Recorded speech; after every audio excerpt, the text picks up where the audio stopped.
প্রিয় দর্শক এবং শ্রোতা বৃন্দ, সম্মুখে শান্তি পাড়াবার অনুষ্ঠানের আজকের ৪৭তম পর্ব। এই পর্বে আমাদের সঙ্গে যুক্ত আছেন সঞ্জয় মুখোপাধ্যায়। তিনি কলকাতা থেকে যুক্ত হয়েছেন আমাদের সঙ্গে। তার লেখালেখি, গবেষণা নানা রকমের। আমরা তাকে চিনি নানাভাবে, বই পুস্তক, তার বিভিন্ন সময়ে যে বক্তৃতা, লেখাপড়ার যে যোগসূত্র, সেগুলো পত্রপত্রিকায় দেখেছি, শুনেছি। তিনি মূলত চলচ্চিত্র বিশেষজ্ঞ যদি একদিকে আমরা দেখি, এছাড়া অনুবাদের কাজ তিনি করেছেন। তার সাহিত্য সম্পর্কেও যথেষ্ট আগ্রহের ক্ষেত্র রয়েছে। জীবনানন্দ দাশ, মহাশ্বেতা দেবী, আখতারুজ্জামান ইলিয়াস, এইসব নিয়েও তিনি কাজ করেছেন, লেখালেখির সঙ্গে যুক্ত।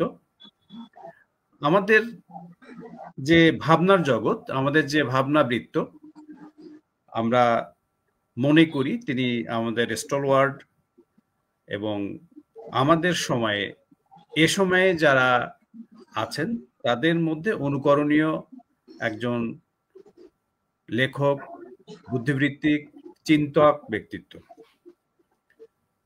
সঞ্জয় মুখোপাধ্যায় আমাদের সঙ্গে আজকে যুক্ত হয়ে আমাদের এই অনুষ্ঠানকে এবং আমাদের এই প্ল্যাটফর্মে যারা আছেন তারা নিশ্চয়ই একটি আলাদা ভাবমূর্তি, আলাদা দৃষ্টিকোণ, আলাদা লেখাপড়া, আলাদা ভাবনা চিন্তার সাথে যুক্ত হতে পারবেন বলে আমরা বিশ্বাস করি। আমার ব্যক্তিগতভাবে যেটি বিষয়, সেটি হচ্ছে যে এখানে আমরা সাধারণত এইরকম মানুষদের খুব বেশি পেয়েছি তা নয়, কিন্তু আজকের এইরকম একজন মানুষকে পেয়ে আমি খুব আনন্দিত এবং গর্বিত।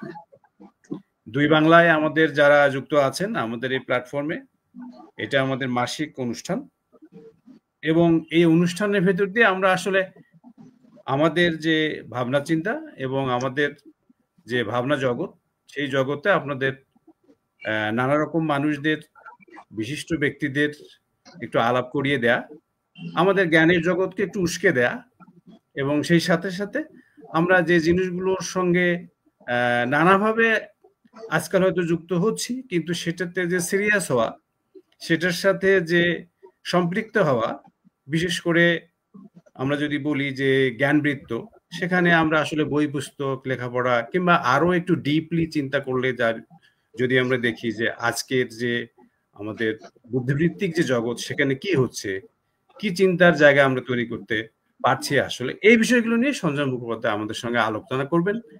তিনি আমাদের মাঝে এসছেন, তার প্রতি আমরা আন্তরিক ধন্যবাদ এবং কৃতজ্ঞতা জানাই।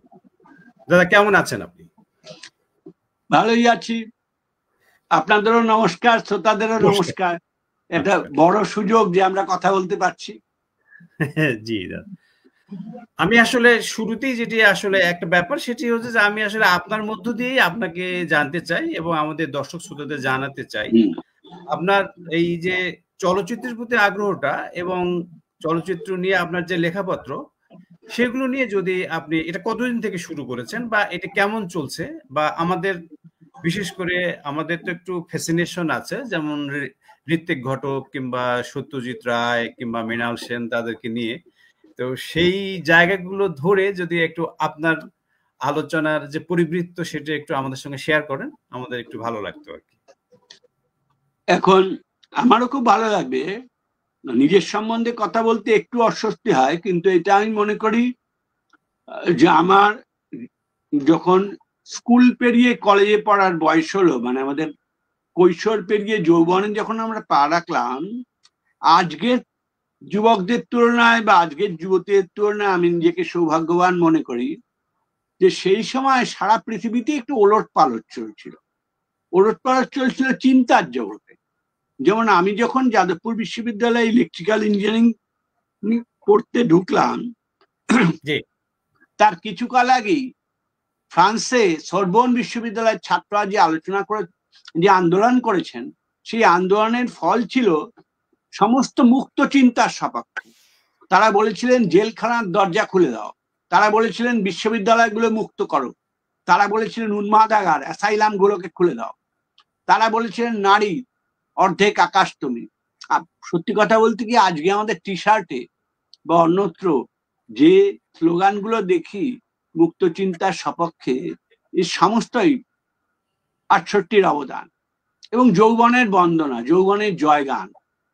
যেমন don't believe anyone more than 30, 30 বছর বেশি বয়সের বেশি কাউকে বিশ্বাস করো না। কথাটার মধ্যে হয়তো অতিশয়োক্তি আছে, কিন্তু এটা প্রমাণ করে যে যৌবন নিজেকে চিনে নিতে চাইছে এবং পুরনো সঞ্চয় দিয়ে আর সে বেচা কেনা করতে চাইছে না। এই পরিস্থিতি আমরা এখন যাদবপুর বিশ্ববিদ্যালয়ে ঢুকলাম, যখন সারা দেশে ভূমি সমস্যাটাকে অন্যভাবে দেখা হচ্ছে, এমনকি রাজনীতিতে মধ্যবিত্তের উপস্থিতি নিয়ে অন্যরকম ভাবে ভাবা হচ্ছে, তখন আমাদের বিশ্ববিদ্যালয়ে 2 দিন ব্যাপী একটা বক্তৃতা দিতে আসেন ঋত্বিক ঘটক। ঋত্বিক ঘটক বিশ্ববিদ্যালয়ের আমন্ত্রণে আসেননি, সেইভাবে এসেছিলেন বিশ্ববিদ্যালয়ের আর্ট অ্যান্ড লিটারারি সোসাইটির আমন্ত্রণে। কিন্তু তিনি তার 2 দিনের দীর্ঘ ভাষণে, তখন তার বয়স মাত্র 44 বছর, তিনি বিশ্ববিদ্যালয়ের হৃদয়ের যুবরাজ হয়ে ওঠেন। তিনি আমাদের বোঝাতে পেরেছিলেন যে আসল চলচ্চিত্র প্রদর্শনশালার বাইরে জীবনের সঙ্গে, এবং একজন শিল্পীকে যদি প্রকৃত দৃষ্টিকোণ তৈরি করতে হয় তাহলে তার দার্শনিক অভিক্ষেপ দরকার, এবং দ্বিতীয়ত এই উপমহাদেশের ইতিহাসকে দেখা দরকার। এই যে মহেঞ্জোদারো হরপ্পা থেকে সিন্ধু নদী গতিপথ পরিবর্তন করলো, তার ফলে আমাদের প্রথম বড় সভ্যতার পতন হলো, এবং এই যে নদীমাতৃক দেশ, ধরুন গঙ্গা, যমুনা, নর্মদা, কৃষ্ণা, কাবেরী, ব্রহ্মপুত্র, পদ্মা, এমনকি তিতাস, এই যে আসমুদ্র হিমাচলকে যে ধারণ করে রয়েছে এতগুলি নদী, এই নদীমাতৃক এবং এই কৃষিমাতৃক সভ্যতার সঙ্গে শিল্পীর যোগাযোগ কোথায়? শিল্পী কেন জমির সঙ্গে তার সম্পর্ক হারাচ্ছে? জমি বলতে আমি সাংস্কৃতিক জমির কথাই বলছি। সে শুধু শহুরের লোকের ভাষায় কথা কয়, সে জানেই না যে তার এই যে প্রমিত উপস্থিতি, তার আগে আমাদের তথাকথিত আদিবাসীরা ছিলেন, তার আগে উপজাতীয়রা ছিলেন, এবং তাদের যে কথাবার্তা বা আমাদের সংস্কৃতি 19 শতক থেকে যেহেতু বিশিষ্ট ভদ্রলোকের সংস্কৃতি হয়ে উঠলো, তাহলে ভাবুন এই যে আমাদের দেশের সংস্কৃতি কোথায়, ময়মনসিংহ গীতিকা কোথায় যাবে? সে তো চাষা লিখেছিল, সে তো সেই অর্থে উদ্ধৃতি চিহ্নের মধ্যে বলছি, কোনো ভদ্রলোক লেখেন। সেই কবিতা যে কোথায় পাইবাম গাং কন্যা, কোথায় পাইবাম দড়ি, তুমি হও গহীন গাং আমি ডুববা মরি, এই লেখা লিখেছেন বলে তাকে তো আপনি শামসুর রহমান বা আল মাহমুদের তুলনায় ছোট কবি ভাবতে পারেন না, নজরুল ইসলামের তুলনায়ও না। সে মূল কবিতার ভেতরে গেছে। যেমন ধরুন চর্যাপদের যে কবি, আদি বাংলা ভাষা, যে বলেছিল দুপুরবেলা সুখ কি, দুপুরবেলা কাটঠাট করে এসে গৃহিণীর হাতে লাল শাক আর ভাত খাওয়া। এই যে ছোট্ট জায়গাগুলো, বা আপনা মাংসে হরিণা বৈরী, এই যে সাহিত্যকে জনজীবনের সঙ্গে সম্পূর্ণ করে দেখা, ঋত্বিক আমাদের মধ্যবিত্ততা ভেঙে দিলেন। এবং আরেকটা বললেন যে সংস্কৃতি শুধুমাত্র সিনেমা, কবিতা, নাটক, এসব আলাদা আলাদা কম্পার্টমেন্ট নাই, এটা ভেস্টিবিউল ট্রেনের মতন, একবার একটা কম্পার্টমেন্টে উঠলে সব কটা দিয়ে চলে আসা যায়। অর্থাৎ চিত্রকলা, সঙ্গীত, কাহিনী সবকিছু পরস্পর সংযুক্ত। এবং এটা না বুঝলে, যদি আমরা শুধু পুরনো ডেফিনেশন, সংজ্ঞা চলচ্চিত্রের জন্য নির্ণয় করি যে একটা সাহিত্যিক গল্পকে সুন্দর চিত্রনাট্য করে সুন্দরতম ভাবে দৃশ্য এবং শ্রাব্য মাধ্যমে সংলাপ এবং সঙ্গীত যোগ করে নিবেদন করি, তাহলেই সেটা আদর্শ সিনেমা না। ঋত্বিকের ক্ষেত্রে দেখা গেল, ঋত্বিক বললেন এবং সেই সময় আন্তর্জাতিক চলচ্চিত্র করাও বলছিলেন, দেখবেন যে ফ্রান্সে নবতরঙ্গ বা অন্যরা, যে আসলে সন্দর্ভ, যে আপনি বলছেন চিন্তার কারুকাজ, এই চিন্তার কারুকাজটা নিয়ে ঋত্বিক চিন্তিত ছিলেন। এবং তার সিনেমায় দেখা যায় যে সিনেমার যে রীতিটা, সেই রীতিটাই আমাদের প্রচলিত যে রীতি তার থেকে বদলে গেছে। এই যে বদলে যাওয়া, এই যে নানা রকম জায়গা, এমনকি আমরা যে পথের পাঁচালীকে 1955 সালে একটা নির্দিষ্ট মূল্যমানে দেখেছিলাম যে আমাদের আধুনিকতায় উত্তরণ হলে আমরা নতুন ভাষা শিখলাম, কিন্তু সেখানে যে নিঃশব্দতার উপর নির্ভর করা বাস্তবতার ভাষা ছিল, সেই ভাষাও ঋত্বিক ঘটকের ক্ষেত্রে অনেক উত্থান পতন, তার লো অ্যাঙ্গেল ক্যামেরা, তার ভয়ঙ্কর নৈরাজ্যবাদী তাকানো, এবং সেই তাকানোগুলো এত বিভিন্ন স্তরে এবং বিভিন্ন স্বরে যে আমরা বুঝলাম এটা একটা ভিন্ন সিনেমা। এই ধরনের সিনেমাই ফ্রান্সে গোদার তৈরি করছিলেন, এবং এই ধরনের সিনেমার জন্যই ইটালিতে ফেলিনি, আন্তোনিওনি বা ধরুন মিজোগুচি, যেমন আমার সঙ্গে ব্যক্তিগত পরিচয়ে মানে গল্প বলি, তিনি বলেছিলেন, তাতেই বুঝবেন এতক্ষণ যে আমি কথা বলতে চাইছিলাম তার সার, যে একদা 1974 সালে, তখন তিনি তিতাসেক্তি নদীর নাম শেষ করেছেন, কিন্তু সম্পাদনা বোধহয় পুরোটা হয়নি। তার সঙ্গে আমাদের দেখা হঠাৎ কলকাতার পিজি হাসপাতালের সামনে, তিনি অন্য কোথাও যাচ্ছিলেন, তাকে একটা ট্যাক্সি খুঁজে দিতে অনুরোধ করলেন, এবং আমরা ট্যাক্সিটা খুঁজতে গিয়ে তিনি আমাদের জিজ্ঞেস করলেন তোমরা কোথায় যাবে। তা আমরা তার পথে যাচ্ছিলাম না, ফলে আমরা বললাম আমরা এসপ্ল্যানেডে যাচ্ছি, মানে চৌরঙ্গিতে। তিনি বলেন কেন? আমরা জাপানিজ ফিল্ম ফেস্টিভ্যাল টিকিট দেবে, সেটা জাপানিজ ফিল্ম ফেস্টিভ্যাল কাদের ছবি দেখাচ্ছে? তখন একটা নামই জানতাম, আমরা কলেজের ছাত্র, কুরুসাওয়া। উনি হঠাৎ চোখটা কুচকে নেমে এলেন গাড়ি থেকে, বললেন কুরুসাওয়া, মিজোগুচি দেখাচ্ছে না? আমরা জানতাম না, দেখিয়েছিল উগেৎসু মনোগাতারি। উনি নিজেই বললেন যে মিজোগুচি দেখো, উগেৎসু মনোগাতারি, এ তোমার এক্সপোর্ট কোয়ালিটি জাপান না, রিয়াল জাপান। যেমন ওর ছবিতে ধরুন তিতাসে, ধরুন মেঘে ডাকা তারায়, ধরুন যুক্তিতর্ক গল্পে, যে দারিদ্র দেখি, যে গ্রামের মানুষ দেখি, তারা আকারা, এই যে কান দিয়ে আকুল হইলাম ভব নদীর ফাঁড়ে, এই গানটা শুনলেই বুঝবেন এটা হচ্ছে সিলেটের উচ্চারণের সিলেটের গান। এটাকে যদি আপনি কলকাতার লোক বুঝতেই পারে না, কেন কলকাতার লোক তো বব বোঝে না, কলকাতার লোক ভব বোঝে, এমনকি ঢাকার লোক ভব বোঝে। পারে কথাটা ঢাকার লোকও বোঝে, কলকাতার লোকও বোঝে, সিলেটের লোকেরা ফাঁড়ে বলে। এখন রণেন রায়চৌধুরীকে উড়িয়েই আনা হলো, উনি যাতে একেবারে সিলেটের মাটির গন্ধ গানে ঢুকিয়ে দিতে পারেন মেঘে ডাকা তারায়। এই যে ন্যাশনাল কালচার, জাতীয় সংস্কৃতির প্রবর্তন, যেটা সিনেমার ক্ষেত্রেও জরুরি, এই জিনিসটা ঋত্বিক ঘটকই প্রথম ভারতবর্ষকে শেখাতে চাইলেন, এবং সময় অনুযায়ী 70 দশকের যুব সম্প্রদায় তাতে সাড়া দিল।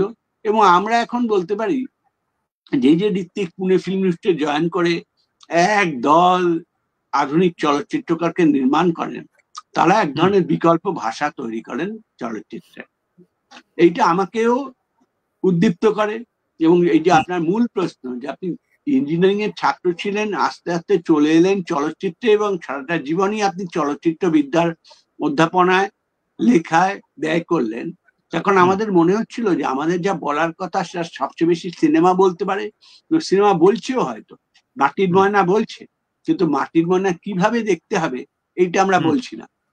ফলে তারেক মাসুদের সঙ্গে আমার যখন, তিনি তো আমার ব্যক্তিগত জীবনের বন্ধু ছিলেন, বয়সে ছোট, কিন্তু কলকাতায় টিভিতে অনুষ্ঠানে বা অন্য জায়গায় যখনই কথা হতো, তখনই তিনি বলতেন যে দাদা, এইটা কাউরে বোঝাইতে পারি না যে আপনি একটা গল্প পড়েন আর একটা সিনেমা দেখেন, দুইটা আলাদা আলাদা জায়গা আছে।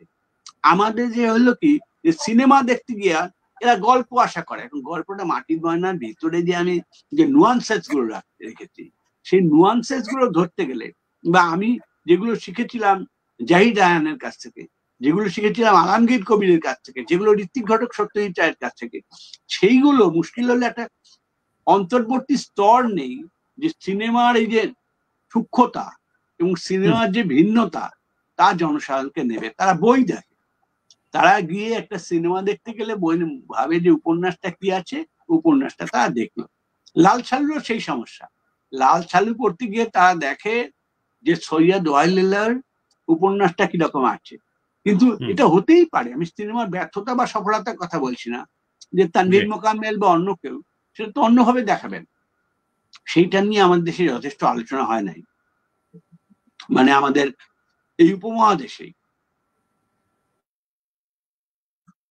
খুব একদম মানে আমি একটু মানে বুধ হয়ে গেছি কথা শুনতে শুনতে। খুব সুন্দর লাগছিল সত্যি সত্যি যে ঋত্বিককে একটু আলাদাভাবে অ্যাপ্রিসিয়েশন এবং ঋত্বিকের আমরা যেভাবে ঋত্বিক মেঘে ঢাকা তারা কিংবা এই তার যে সমস্ত অন্যান্য ছবিগুলো তার যত সিরিয়াস মনে হয় আমার মনে হয় যে ঋত্বিক অনেক বেশি অনেকটা লোকায়ত আর কি। এবং আপনি যেভাবে প্রাকৃতিক ব্যাপারটাকে তুলে নিয়ে আসলেন এবং তার ভেতর দিয়ে আপনার যে ছবি দেখা, ছবির প্রতি নেশা এবং কাজ তৈরি করা।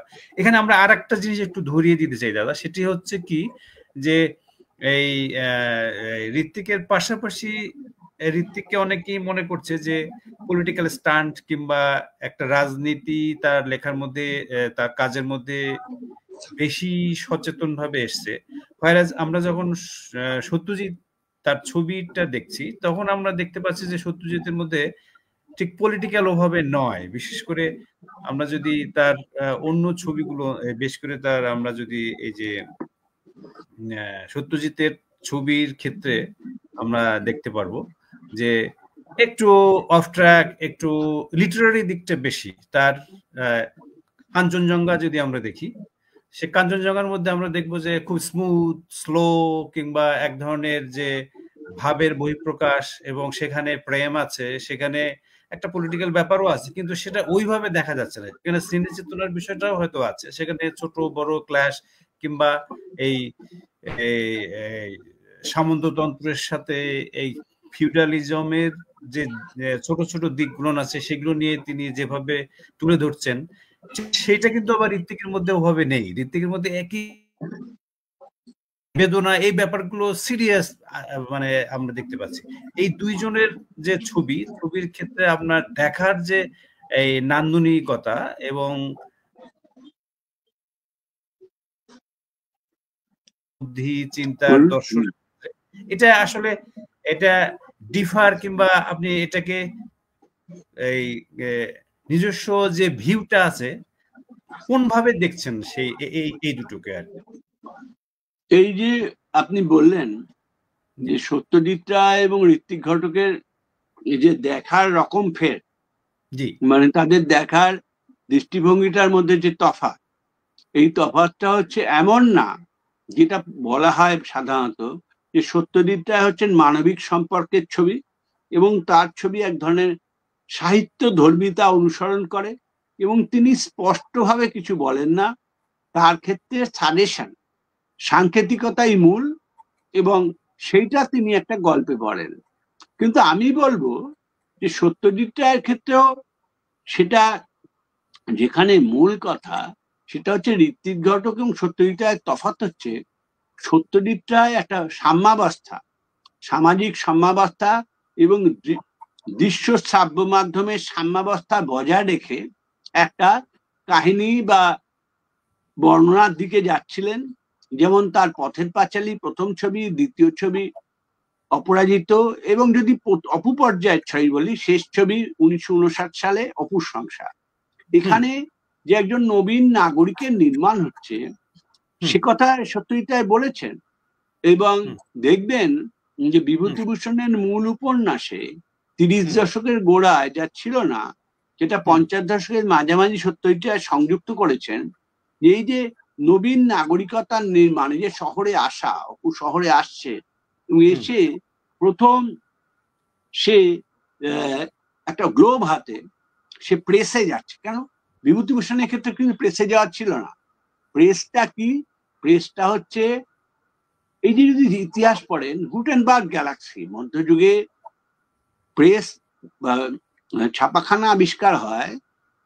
ক্রিশ্চিয়ানিটি যেটা গির্জায় শুধুমাত্র পুরুষদের হাতে ছিল, পোপের হাতে, বিশপদের হাতে, তাদের হাতে ছিল, তা সেইটা জ্ঞানের গণতন্ত্রীকরণ সম্ভব হলো। অর্থাৎ বাইবেল চার্চ থেকে বেরিয়ে সর্বত্র ছড়িয়ে গেল। এই সত্যজিৎ রায় অপুকে আনলেন পটুয়াটোলা লেনে এবং ক্রমশ সে বিশ্ব নাগরিক হয়ে উঠছে। সে প্রথম ক্লাসটা করছে অঙ্কের, দ্বিতীয় ক্লাসটাতেই সে ইংরেজির মেটোনিমি এবং শিখছে, যেটা আজও ঢাকা বিশ্ববিদ্যালয়, কলকাতা বিশ্ববিদ্যালয়, বিয়ের প্রথম বা আপনার বিশ্ববিদ্যালয়ে অনার্সে ইংরেজির প্রথম ক্লাস।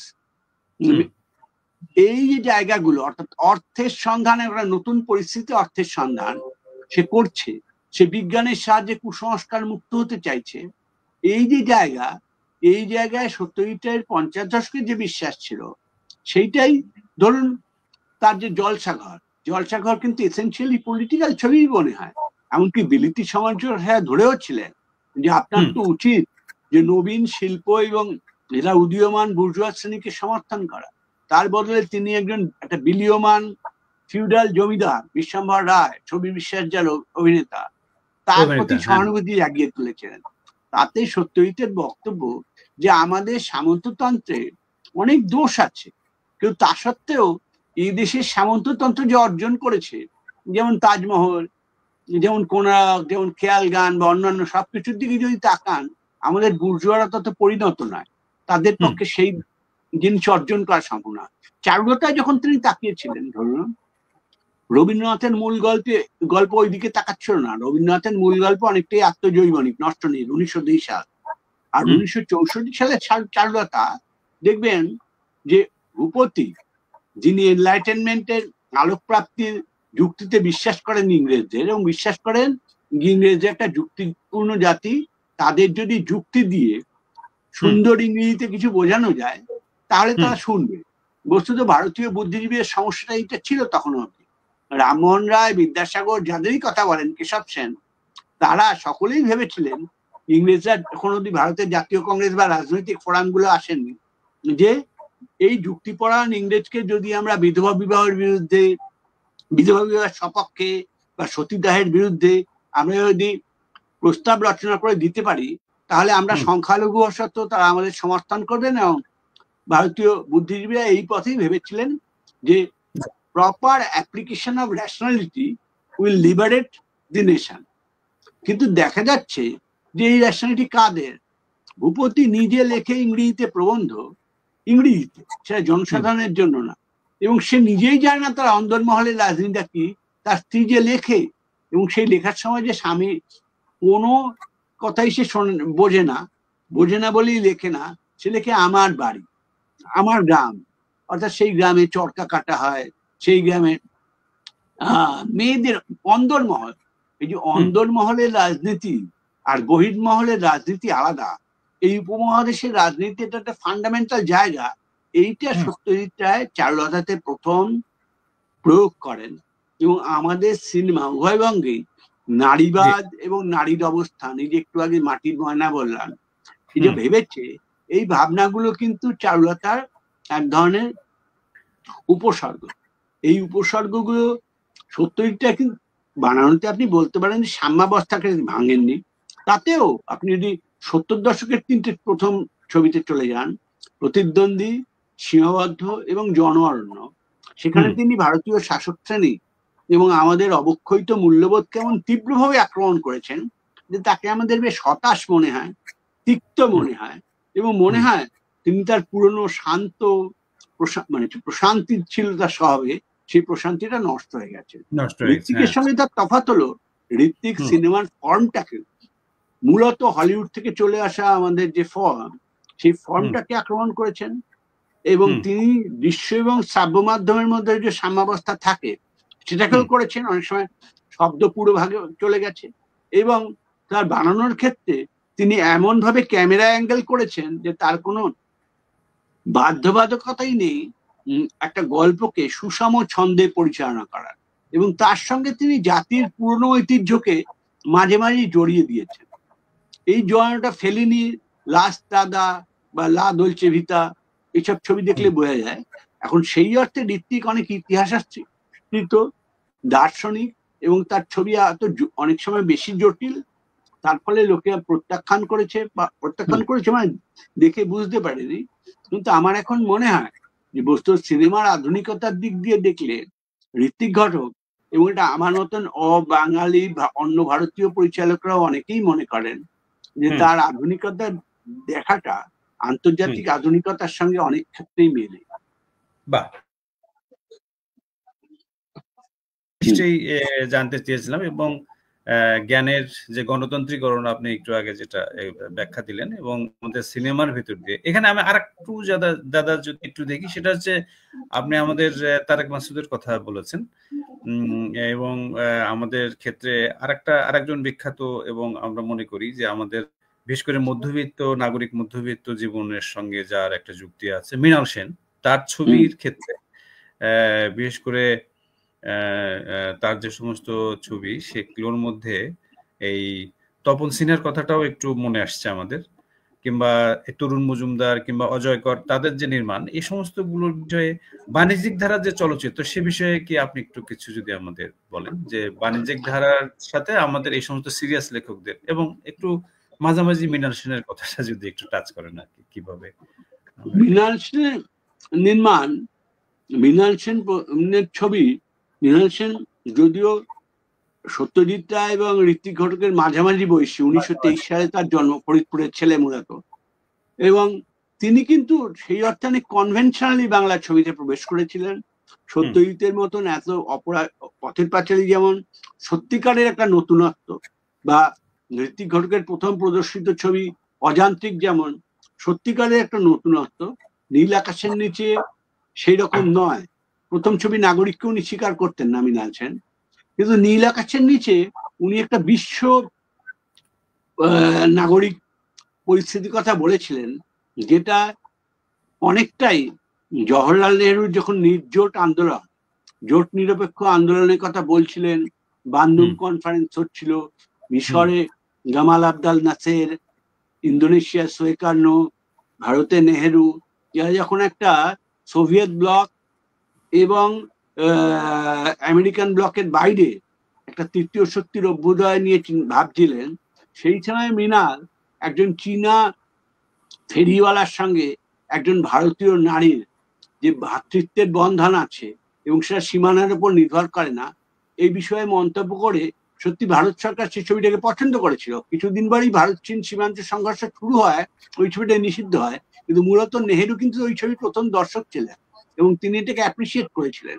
আর মৃণাল সেন যে পরিবর্তন, দেখবেন আকাশ কুসুম ছবিতে 1965-তে, যা নিয়ে সত্যজিতের সঙ্গে তার প্রথম সংঘর্ষ, তিনি একটা মোটামুটি মধ্যবিত্ত ঘরের ছেলে কিভাবে একটি বড়লোকের মেয়েকে প্রতারিত করতে চাইছে এবং মিথ্যে কথা বলে একটা প্রণয় মুহূর্ত গড়ে তুলেছে, আর শেষ পর্যন্ত যে মিথ্যার প্রাসাদ ভেঙে পড়ে তা নিয়ে একটা ছবি করলেন।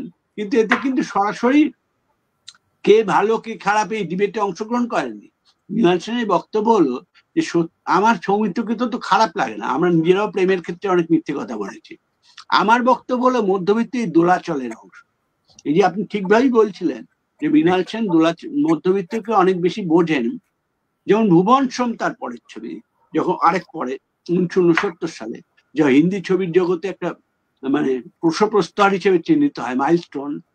তো এই ভুবন সোমেও যে মধ্যবিত্তকে আমরা দেখি, মধ্যবিত্ত অফিসার ভুবন সোম, সেই ভুবন সোম কি সত্যি করাপ্ট, সত্যি অ্যাফেকশনেট, মানে স্নেহপরায়ণ না দুর্নীতিপরায়ণ, আমরা কিছু বুঝতে পারি না। ভুবন সোম যখন বন্দুক তাক করেছেন এবং যখন সুহাসিনী মূলে তার কাঁধে হাত রাখেন, ভুবন সোম একবার পেছন দিকে তাকান, এই যে মুহূর্তটা, এই মুহূর্তটা নিয়ে টাইমস অফ ইন্ডিয়া অনেকখানি লিখেছিল। সত্যি কথা বলতে কি, এটা অত্যন্ত রহস্যময় মুহূর্ত ভারতীয় সিনেমার। এবং সুহাসিনী মূলে এক সময় উৎপল দত্তকে জিজ্ঞেস করেছেন যে, Utpal, could you please tell me what the actual relation between me and you. এই যে বাপ মেয়ের সম্পর্ক না মুহূর্তের যৌনতার মধ্যে স্পর্শ করেছে, এ বিষয়ে কিছু বোঝা যাচ্ছে না। এটা মধ্যবিত্তের চিরন্তন অস্তিত্ব সংকট। যেমন সত্যজিৎ রায় ছবিকে ঠাট্টা করে বলেছিলেন যে আপনারা ভুবন সোমকে এত নতুন ছবি বলছেন, কিসের নতুন ছবি, তো সেই পুরনো গল্প, এই big bad bureaucrat deformed by rustic belle, একজন বড় আমলা, তিনি একটি গ্রাম্য মেয়ের দ্বারা সংশোধিত হয়েছেন।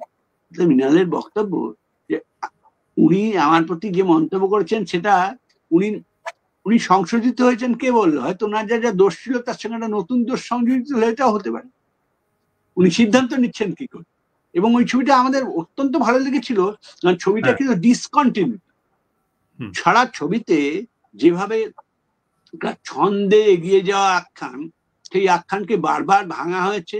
এবং দেখবেন ছবিটা এক অর্থে, এই ছবিটা খুব জরুরি ছবি, কেন সুবর্ণ সত্যজিৎ রায়ের পথের পাঁচালীর বিকল্প হিসেবে গুজরাটের সৌরাষ্ট্র সমুদ্র তীর এবং সুব্রত মিত্রের ক্যামেরার মতনই কে কে মহাজনের ক্যামেরা। আবার কেউ অনেকে খেয়াল করেন না যে এই ছবিতে লাগি লাগান সখী প্রতিষ্ঠান মেঘে ঢাকা তারার যে থিম মিউজিক রাগ হংসধ্বনিতে, সেই ছবি সেইটাও হয়েছে। অর্থাৎ ভুবনস মূলত এমন একটা সাংস্কৃতিক পরিসর, কালচারাল স্পেস, যেখানে সত্যজিৎ ঋত্বিকের পরবর্তী বাংলা ছবি সত্যজিৎ ঋত্বিকের সাংস্কৃতিক অবস্থান নিয়ে প্রশ্ন এবং তর্কের অবতারণা করে। এইটা এখনো পর্যন্ত আমরা ভালোভাবে আলোচনা করি না, কিন্তু আমার মনে হয় আলোচনা করার জায়গা উচিত। আর একটা কথা আমি বলবো, সেটা হচ্ছে, সেটাও আমরা মস্ত ভুল করেছিলাম, যে আমরা 1950-এর দশকে সিনেমাকে এইভাবে ভাগ করে নিয়েছিলাম, প্রায় দ্বিভাজিত, একদম দুই খণ্ডে বিভক্ত। একটা দিকে শিল্প ছবি, এটা আমাদের এখন আমরা বুঝতে পারি যে মস্ত ভুল। শিল্প ছবি কি ছবি? যে ছবি সত্যজিৎ রায়, ঋত্বিক ঘটক, মৃণাল সেন, রাজেন তরফদার এরা তৈরি করেন। আর আরেকটা যে জনপ্রিয় ছবি, জনপ্রিয় ছবি কি? যেগুলো উত্তম কুমার, সুচিত্রা সেন বা অন্যরা তৈরি করেন। এখন দেখবেন যে আজকে যদি আপনি ওই পরিস্থিতির দিকে তাকান ভারতবর্ষের দিকে, সেটা ঢাকায় বা অন্য জায়গায় একটু পরে তৈরি হয়েছে। সেটা হচ্ছে স্বাধীনতার পরে ভারতবর্ষে গ্রাম থেকে শহরে আসার প্রবণতা বেড়ে গেল। মুম্বাই শহরে এবং কলকাতা শহরে যে রীতিমতো লোকজন ঢোকা, এবং তারা হঠাৎ ঘাবড়ে যাচ্ছে। যেমন এটা ঠিকই যে খুব প্রত্যন্ত গ্রামের মানুষ যদি ঢাকা আসে, ঢাকার মতন বড় শহর দেখে সে একটু থতমত খেয়ে যেতে পারে। এই যে থতমত খাওয়া ব্যাপারটা, এটা ভারতীয় জীবনে কিভাবে আসছে, কিন্তু রাজ কাপুরের শ্রী 420, আওয়ারা এই ছবিগুলোতে ছিল, উত্তম কুমারের সাপমোচন 74.5 ছিল, শিবাজি গণেশনে ছিল, দিলীপ কুমারে ছিল, এবং সারা ভারতবর্ষেই তখন দেখবেন নানা রকম জিনিস। যেমন বিয়ে, বিয়ে ভারতীয়রা সাধারণভাবে বিশ্বাস করে। ধর্মের প্রসঙ্গে না গিয়ে বলা যায় যে ভারতীয় হিন্দু, ভারতীয় মুসলমান, ভারতীয় খ্রিস্টান, তারা বিশ্বাস করে যে মোটামুটি ভাবে বিবাহ ঈশ্বরের বিধান, এবং সেটা ঈশ্বরই একমাত্র অনুমোদন করতে পারেন। এটা প্রত্যেকটা ধর্ম তার আল্লাহ বা ভগবান বা গডের কাছে যায় ইত্যাদি। তো যে মুহূর্তে ভারত সরকার এই বিবাহগুলোকে বিধিবদ্ধ করার জন্য Hindu marriage act, special registration act এসব করলেন, আইন ঈশ্বরকে প্রতিস্থাপিত করছে ভেবে ভারতীয়রা চিন্তিত হয়। আমি বলছি উপমহাদেশের মানুষ, এবং চিন্তিত হয়ে যাবেন। ওই পিরিয়ডে বহু বিয়ে নিয়ে পপুলার সিনেমা তৈরি হয়, এই যেমন অগ্নি পরীক্ষা, সাপমোচন, এই সবই তাই। ওগুলো কেন হচ্ছিল? এবং এইখানে যে গানগুলো হচ্ছিল তাতেও দেখবেন যে আমাদের পুরনো কিংবদন্তি, যেমন শকুন্তলার আংটি হারিয়ে যাওয়া, এটা এই গল্পটাই আসলে আধুনিক মোড়ককে হারানোর সুর। এবং যদি এই ছবিগুলোর কথা ভাবেন, এর পপুলার গান এত জনপ্রিয় হয়েছিল কেন? যদি এই ছবিগুলোকে, টেক্সট গুলোকে ডিকোড করেন অনেক সময়, তাহলে দেখবেন অজয় করের মতন ক্যামেরাম্যান, এমনকি এই যে আপনি তিতাসের ক্যামেরাম্যান বেবি ইসলাম, বেবি ইসলামের যাত্রাপথ শুরু হারানোর সুর দিয়ে। বেবি ইসলাম তো কলকাতায় কাজ করতেন ক্যামেরা, এবং এই যে বেবি ইসলাম বলছেন যে আমি অজয় বাবুর সঙ্গে কাজ করেছি, কিন্তু আমি ঋত্বিক বাবুর কাছে কাজ করতে পারিনি। হঠাৎ শুনলাম উনি শহরে এসছেন, আমার মনে হচ্ছিল যে উনি যদি কাজ করতে পারতাম। একদিন ফোন পেলাম, তারপরে তো আমাদের কাজ শুরু হলো। এই যে তখন যে টেকনিশিয়ানরা মূলত কাজ করেছেন বাংলা সিনেমায়, সত্যজিৎ তো বছরে একটা বা ঋত্বিক ঘটক তাও না এরকম করতেন, কিন্তু এরা যে কাজগুলো করেছেন এবং তার মধ্যে যে সামাজিক ভালোবাসা, যন্ত্রণা, করুণা, মমতা, অশ্রু এসব বয়ে গেছে, পপুলার সিনেমাকে শুধুই গোদা দাগে জনসাধারণের ইচ্ছা পূরণের ইতিবৃত্ত বলে ফেলে দেওয়া যায় না একটা গণতান্ত্রিক সমাজে, সেটা আমাদের খেয়াল করা উচিত ছিল হিন্দি সিনেমার ক্ষেত্রেও। যেমন রাজ কাপুরের ছবিগুলো, দিলীপ কুমারের ছবিগুলো, দেবানন্দের ছবিগুলো, এই ছবিগুলো অনেকভাবেই পপুলার ফিলিংস এর কথা বলেছে, এবং সেইগুলো দেখবেন আজকে কি প্রবল ভাবে সত্য। এটা এক ধরনের রাষ্ট্রীয় সান্ত্বনাও, যে যখন দিলীপ কুমার, ইউসুফ খান, তিনি পেশোয়ার থেকে এসে, রাজ কাপুর, এরা তো সবাই পশ্চিম পাকিস্তানের ছেলে, পেশোয়ার থেকে আসছেন, এবং দেশভাগের ফলে এই মুম্বাই শহরে এসে কিভাবে মুম্বাইয়ে জীবনযাত্রার সঙ্গে খাপ খাইয়ে নিচ্ছেন, আপাত হয়ে পরিত্যক্ত হওয়ার সম্ভাবনা সত্ত্বেও, এইটা জনসাধারণকে উদ্দীপ্ত করে। কারণ জনসাধারণ মনে করে মুম্বাই এত বড় শহর, কলকাতা এত বড় শহর, আমরা গাইয়া আমাদের দত্তব্যের মধ্যেই ফেলে দেবে। কিন্তু এরা যে ইতিহাসের নিয়ন্ত্রক হতে পারে, এই জায়গাটা ছিল না। এটা পপুলার সিনেমা বুঝিয়েছিল। আমরা এতদিন পপুলার সিনেমা অভিনেতাদের গুরুত্ব দিই, এতদিন পপুলার সিনেমার গানকে আমরা ভেবেছি জনসাধারণের খাদ্য। জনসাধারণের খাদ্য উপেক্ষণীয় নয়, জনসাধারণের ইতিহাস তৈরি করে। না ঠিক আছে, ঠিক আছে। আচ্ছা, হ্যাঁ, না ঠিক। একটা আমাদের এখানে আমরা একটু এগিয়ে যাব আর কি। সেক্ষেত্রে যেটি বিষয়, সঞ্জয়দার কাছে আমাদের আর একটি জিনিস খুব টাচি এবং সিরিয়াস যেটা ব্যাপার, সেটা হচ্ছে যে ঋতুপর্ণ ঘোষ আমাদের একটু তার কাছে জানার আছে। এখানে কিছু প্রশ্ন এসছে অনেকগুলো, সে প্রশ্নগুলো আমরা একটু, দর্শকদের প্রশ্ন আছে সেটা পরে একটু সংযুক্ত করব সেগুলোর সঙ্গে। আপাতত আমাদের যেটা বিষয়, যে এই যে আমরা দেখলাম যে ঋত্বিক, সত্যজিৎ, মৃণাল সেন এবং টোটাল কনটেক্সট বাণিজ্যিক ধারার যে সিনেমাগুলো হয়েছে, এবং আমাদের বোম্বে কেন্দ্রিক সেই 47-এর সময়ে এতে দিয়ে আমরা হলো। কিন্তু আমাদের একদম আধুনিক একজন চলচ্চিত্রকার, যাকে নিয়ে কথা বলতেই হবে, এবং আমাদের এ সময় ঋতুপর্ণ ঘোষ তার নারী কিংবা জেন্ডার সেন্সেশন এই সমস্ত নিয়ে তিনি যে কাজ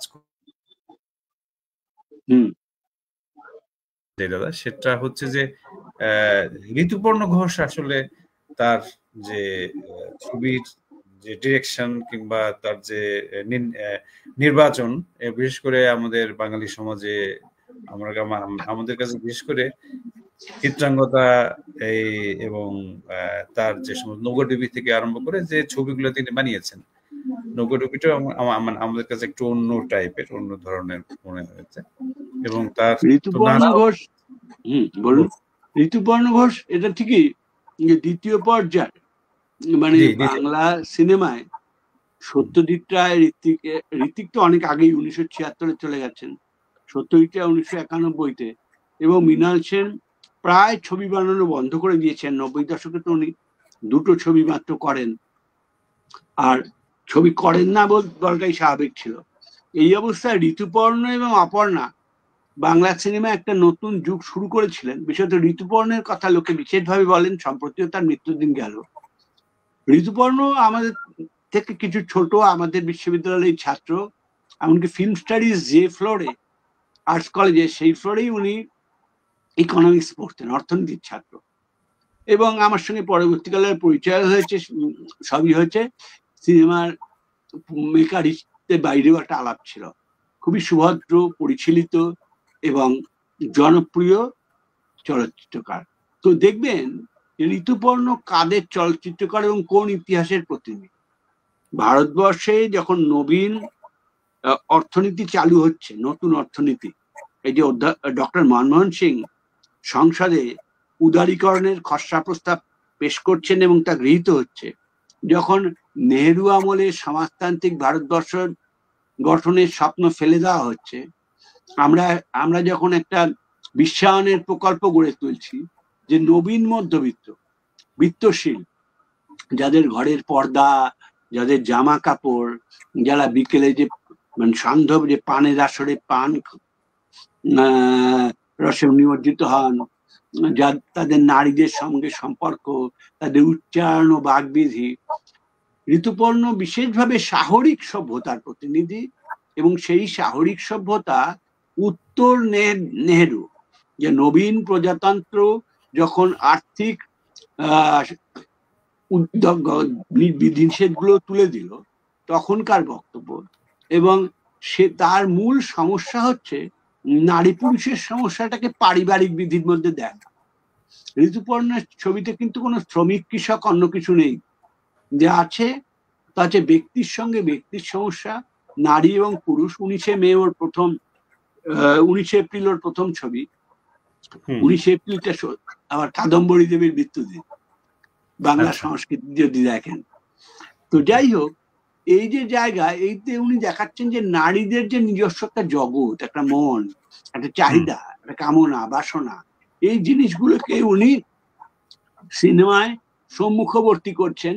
নারী আর পুরুষের অনুবর্তী মানুষ নয়, নারী স্বয়ংভর হিসেবে কিছু বাসনা কামনার প্রকাশ ঘটাচ্ছে। এইটা ধরুন চোখের বালি বা অন্যান্য ছবিতেও খুব স্পষ্ট। এবং পরবর্তীকালে যেহেতু উনি রূপান্তরকামী মানুষ ছিলেন, আর সেটা তো উনিও বলেন এবং সেটা প্রকাশ্য, এই রূপান্তরকামী মানুষরাও যারা সমাজের আড়ালে ছিলেন তারা ওকে এক ধরনের প্রতিনিধি ভাবেন। কারণ উনি এই রূপান্তরকামী মানুষের যে কথাবার্তা, যা সমস্যা, সেইটাকে উনি প্রকাশ্য করতে আরম্ভ করেন, অর্থাৎ সেটা একটা পাবলিক প্ল্যাটফর্মে এসে পড়ে। তার আগে কিন্তু আমরা ওই স্ত্রী পুরুষ বা বাইসেক্সুয়াল জায়গাটা দুটো, এক ধরনের হিটারোসেক্সুয়াল বিষম যৌনতা, নারী এবং পুরুষের যৌনতা নিয়ে চিন্তিত ছিলাম। 90 দশকে ক্রমশ এই যেসব তথাকথিত অননুমোদিত যৌনতা, যেমন লেসবিয়ানিজম কি গে হোমোসেক্সুয়ালিটি, এই যে সমস্যা, এবং কুইয়ার যাকে আজকাল বলে, তাদের যে সমস্যা, সেগুলো ঋতুপর্ণের ছবির মধ্য দিয়ে প্রকাশিত হয়। যেমন চোখের বালির বিনোদিনী ঐশ্বরিয়া রায় যাতে অভিনয় করেছিলেন, তিনি যখন এই নতুন বিধবা যখন তার ঋতুকালীন সময়টাকে অন্য আনন্দে দেখেন, যে বলতেই হবে যে আর কোনো ভারতীয় পরিচালক এটা তার আগে করেননি, ভাবেন। এবং নারীর যে নিজস্ব মানসিকতা, তার চাহিদা, তার বাচনভঙ্গি, এগুলোকে এত মনোযোগ দিয়ে কেউ দেখেননি। কিন্তু আমি বলবো ঋতুপর্ণ ঘোষ কিন্তু সেই অর্থে সামাজিক সাম্যাবস্থা ভাঙতে চাননি। তিনি একটা সচেতনতা তৈরি করতে গিয়েছিলেন এবং করতে পেরেওছেন। অনেকে তার প্রতি বিপুল সহানুভূতি যে আছে শহুরে মধ্যবিত্ত, তার থেকে সেটা বোঝা যায়। কিন্তু তিনি যে ক্ষমতার কাঠামোকে চ্যালেঞ্জ করতে গেছিলেন, পুরুষতন্ত্রের অবসান চেয়েছিলেন, তা মনে হয় না আমার। বরং মনে হয় মেঘে কাতাতে নিতা যেভাবে সমস্ত পুরুষতন্ত্রকে তার এই দুর্ভাগ্যের জন্য দায়ী করে গেছেন, বা ইতিহাস যেভাবে ঋত্বিক ঘটকের নায়িকাদের এই সীতা, নিতা, অনুসুয়া, তারা যে মোটামুটি পুরুষের নির্দয়তা এবং ইতিহাসের শিকার, তাদের কথা কেউ বলেনি। অন্দরমহলের যে গল্পটা, সেইটাকে যেভাবে ঋত্বিক যুগ বাংলা সিনেমায় বলেছেন, সেইভাবে ঋতুপর্ণ বলেননি। ঋতুপর্ণ আমাদের শারীরিক এবং মানসিক চাহিদাগুলো এবং নতুন যে পর্ব সিনেমার, যে বুর্জুয়া পর্ব, তার একটা ভূমিকা রচনা করে গেছেন, সেই জিনিস বলতেই হবে।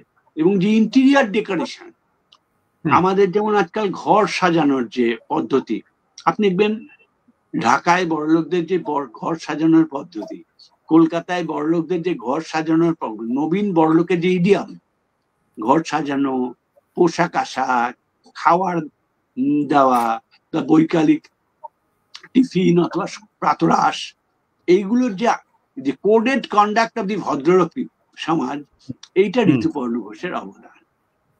এটা আমাদের স্বীকার করতেই হবে। ঠিক ঠিক, হ্যাঁ, এটা একটা নতুন জিনিস। যাই হোক আর কি, আমাদের প্রচুর প্রশ্ন আসছে ঋতুপর্ণ, সত্যজিৎ, ঋত্বিক নিয়ে। তো এগুলো আসলে অনেকগুলোর কথা, অনেকগুলোর জবাব আপনি অলরেডি দিয়েই ফেলেছেন, আপনার বক্তৃতার ভিতরেই আছে, আড্ডার মধ্যে, কথার মধ্যেই আছে। তো আমাদের আরেকটা যেটি দাদা একটা বিষয়, সেটি হচ্ছে যে আমাদের এই আমি জানি যতটুকু যে আপনি হাংরি জেনারেশন এবং আমাদের এই নকশাল সাহিত্য, এইসব নিয়ে আপনার লেখাপড়া আছে। আমরা একটু লিটারারি দিকটার দিকে যেতে যাচ্ছি। আমাদের আবার একটা তো সময়ের ফ্রেমও আছে, ব্যাপার আছে।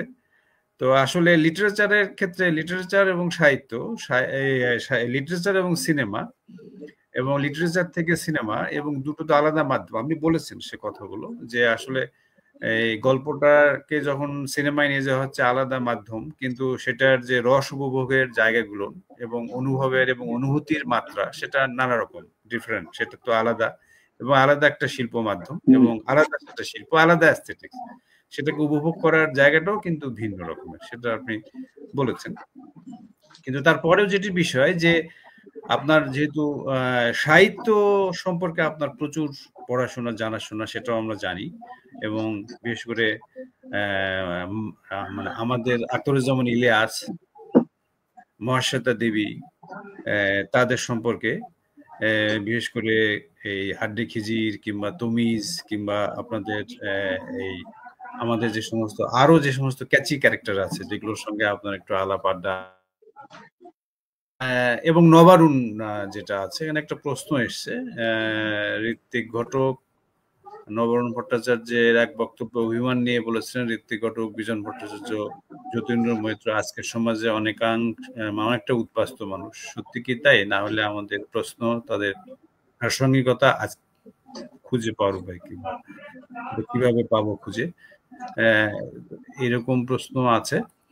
তো আমরা আরো প্রশ্ন পেয়েছি, তো সেগুলো আমরা একটু দেখবো একটু পরে, কিন্তু তার আগে আমরা একটু সাহিত্যের জায়গাগুলো একটু জানতে চাই। মহাশ্বেতা ইলিয়াস সম্পর্কে আপনার পারসেপশনটা যদি একটু আমাদের বলেন দাদা।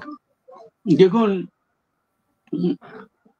আখতারুজ্জামান ইলিয়াস নামটা জেনে নিলেন, যাকে আমার আধুনিক বাংলা সাহিত্যে, এটা কোনো পূর্ব পশ্চিম অথবা ভারতীয় বঙ্গভূমি, বাংলাদেশ এর মধ্যে আমি মনে করি না। আমি মনে করি বাংলা সাহিত্যেরই তিনি আধুনিক বাংলা সাহিত্যের এক প্রবল প্রতাপান্বিত প্রতিনিধি।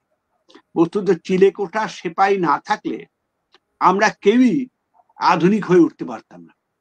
এই যে পাগলা খিজির যে আমাদের মানুষ করে দিয়ে গেল, ক্ষমতার বাইরে, সমস্ত ক্ষমতার বাইরে খিজির যে স্বপ্ন দেখলো এবং খিজিরের যে আত্মহনন প্রবৃত্তি, সেইটা বাংলা সাহিত্যকে স্বাধীন করে দিয়ে গেল।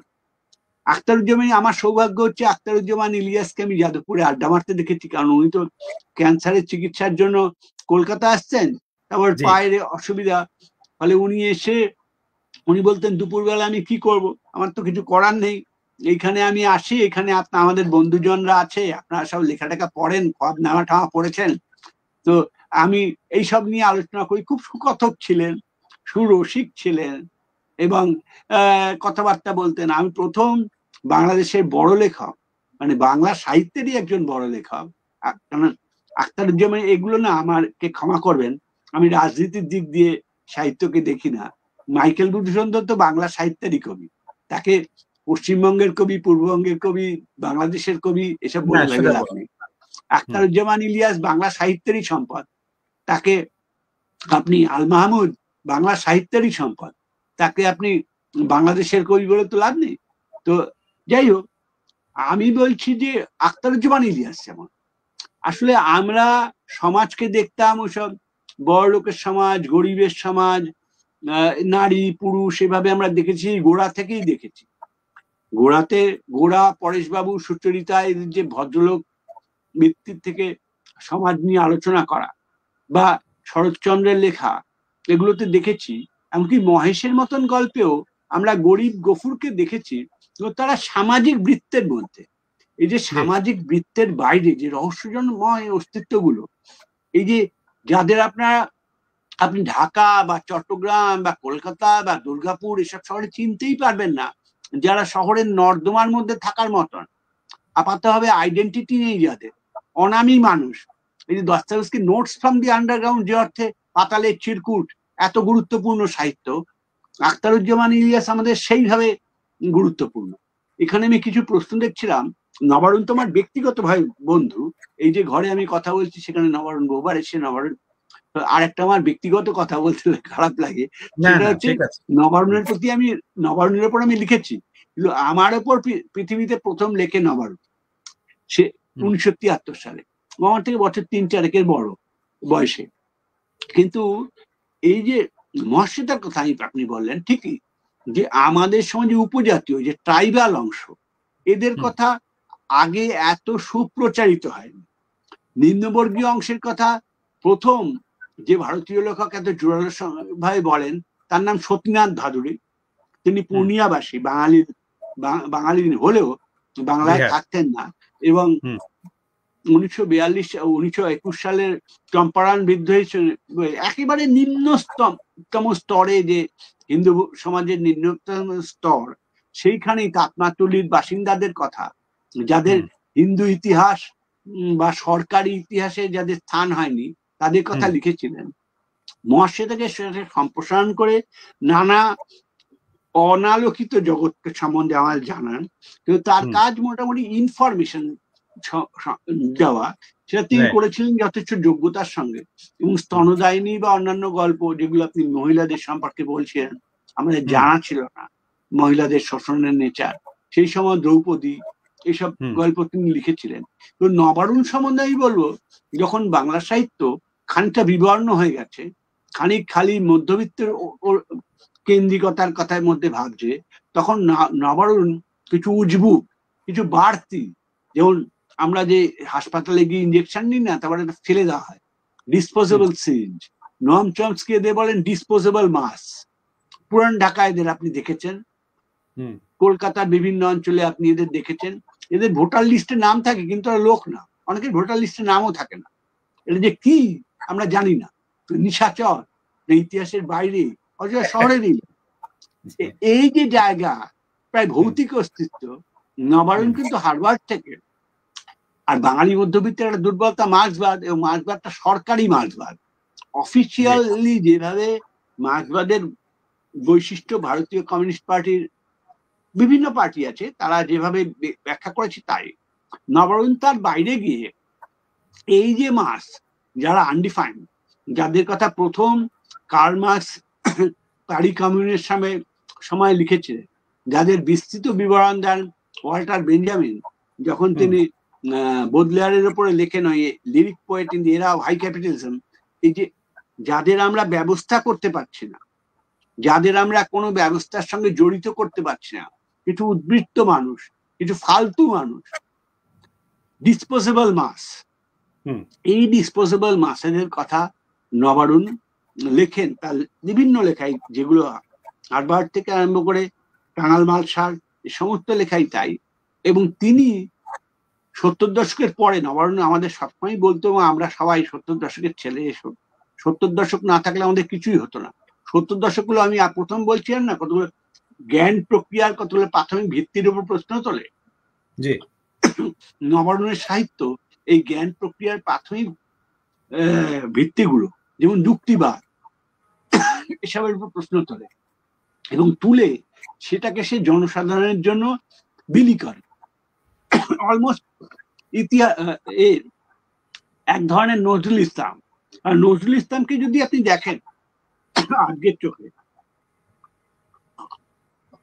নজরুল ইসলাম কত বড় কবি, কত বড় কবি নয়, এই নিয়ে তর্কের বাইরে বাংলা সাহিত্যের যারা প্রধান কবি, ধরুন মধুসূদন দত্ত, রবীন্দ্রনাথ ঠাকুর, জীবনানন্দ দাশ, এদের মধ্যে তার স্থান কোথায়? স্থান এইখানে যে নজরুল ইসলাম যেভাবে 1923 সালে বিদ্রোহী কবিতার সময় প্রায় হরপাবানের মতন রবীন্দ্রনাথ যে বাংলা ভাষাকে একটা স্থির জলাশয়ে প্রায় ওয়েল আইডেন্টিফাইড একটা ভাষায় পরিণত করে দিয়েছেন, সংস্কৃত এবং দেশজ শব্দ নির্ভর, সেখানে আরবি, ফার্সি, উর্দু শব্দের বন্যা বইয়ে দিলেন, এবং আমাদের ভাষাটা রিস্ট্রাকচার্ড হলো, পুরো পুনর্গঠিত, এত নতুন শব্দ। এই যে সকলের সম অধিকার এই তার ফরমান, ভগবান ভগবান, ভগবান শব্দটার হিন্দুত্ব এবং ফরমান শব্দটার আন্তর্জাতিকতা, এই দুটোকে নিয়ে যে নজরুল জুড়তে পারছেন। সমস্ত বিদ্রোহী কবিতাটা পড়ুন, বিদ্রোহী কবিতাটা পড়লে দেখবেন যে এই যে তার অজস, মানে খোদার আসন আরস ছেদিয়া, অথবা বিদ্রোহী বিকু ভগবান বুকে কেঁদে এই পদচিহ্ন, এগুলো শুধু সেকুলারিজম, ধর্মনিরপেক্ষতার দিক দিয়ে ভাবলে হবে না।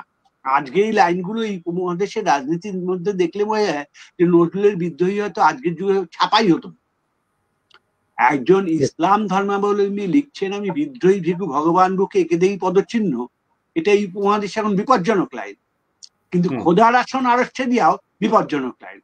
নজরুল সত্যি কথা বলতে কি ধর্মাতিরিক্ত ভাবে মনুষ্যত্বের উদ্বোধন করেছিলেন, যদিও তার ব্যক্তিগত ধর্ম ছিল, যদিও তিনি অন্যের ব্যক্তিগত ধর্মকেও সম্মান করতেন, কিন্তু তিনি ঈশ্বর এবং ঈশ্বরের মন্দিরকে এক ভাবেন।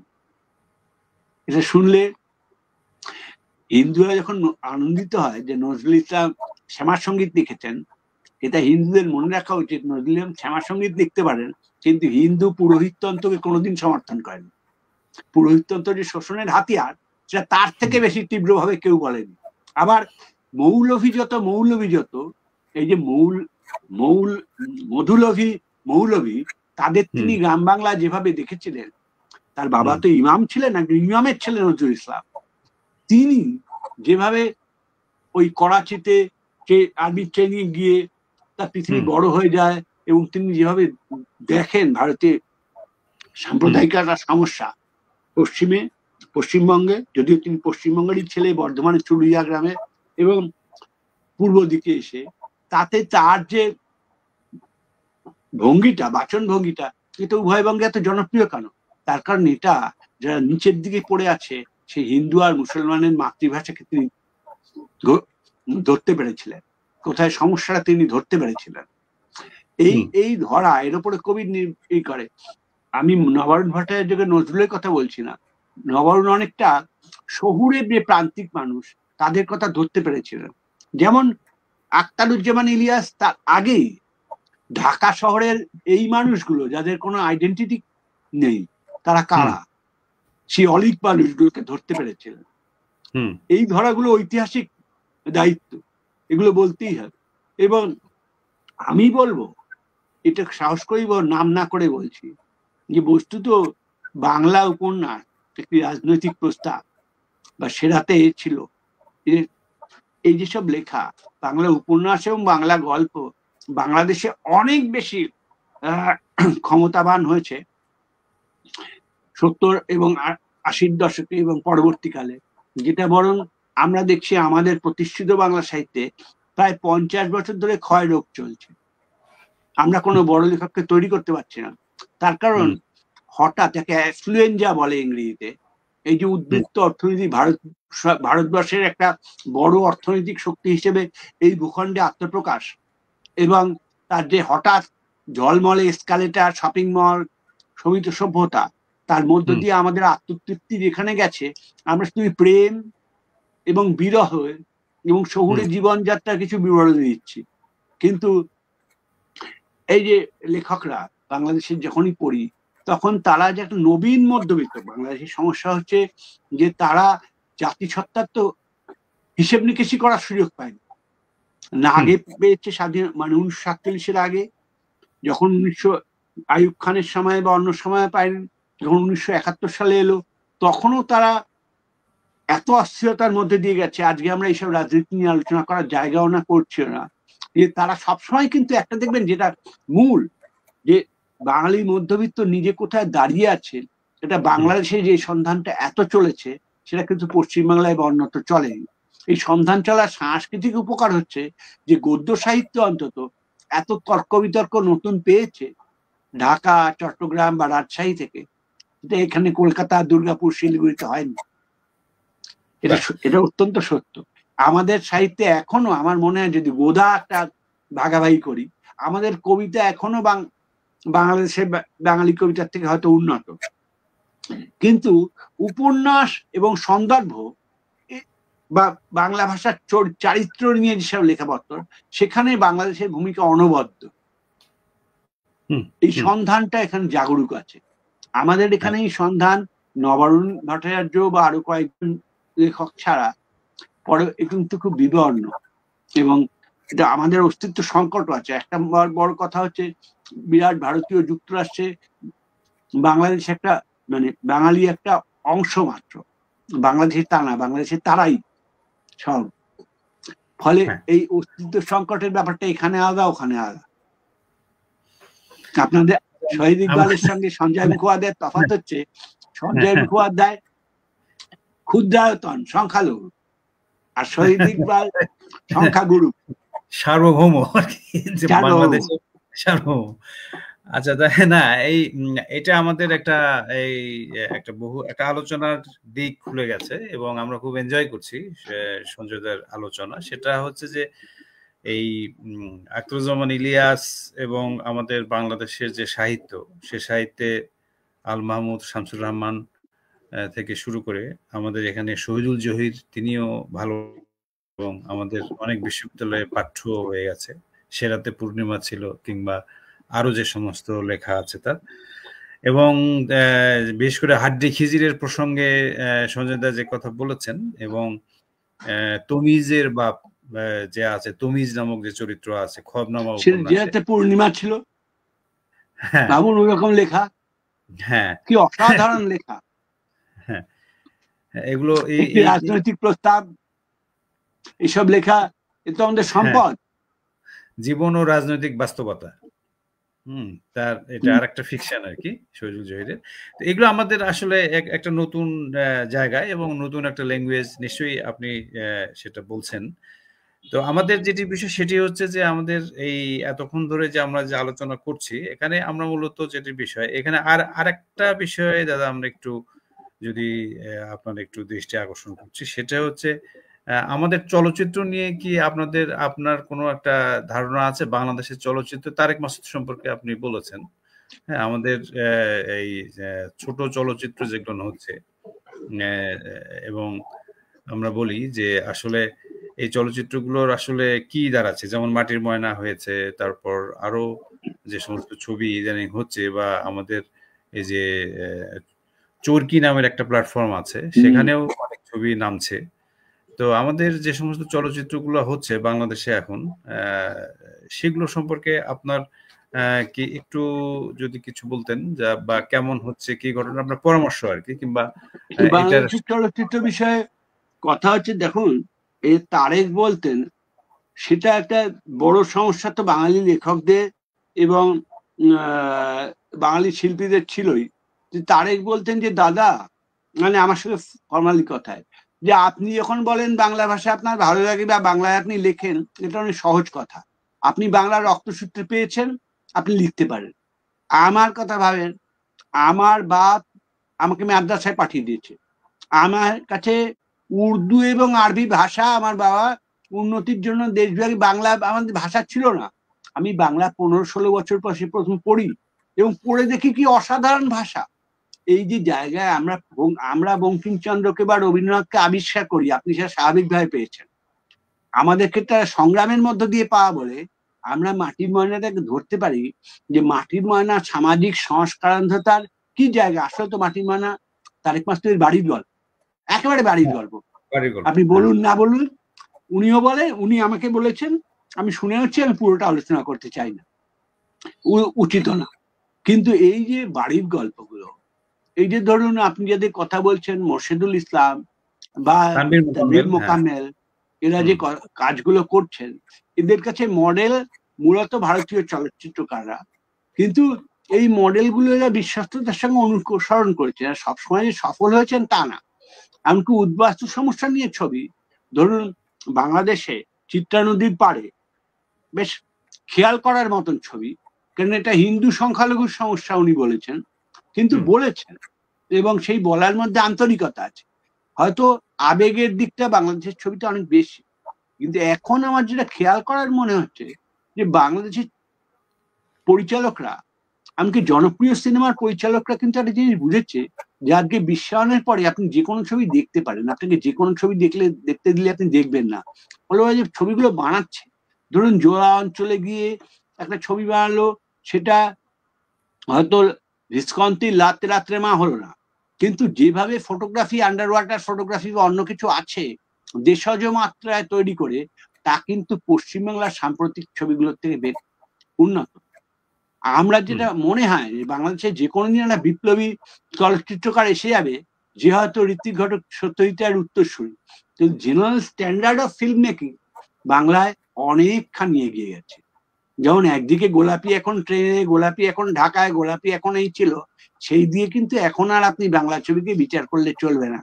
এখন কিন্তু বাংলা ছবির যে সমস্ত অভিনেতা ভারতবর্ষে এসে কাজ করেছেন তাদের কথা ছেড়ে দিন, কিন্তু এমনি ছবিগুলো নির্মাণ যদি দেখেন তাহলেই দেখবেন, তার গান যদি দেখেন তাহলেই দেখবেন এদের সন্ধান, এদের স্থানীয় পুঁজির ওপর এদের বিশ্বাস, এবং সেখান থেকে কিভাবে এদের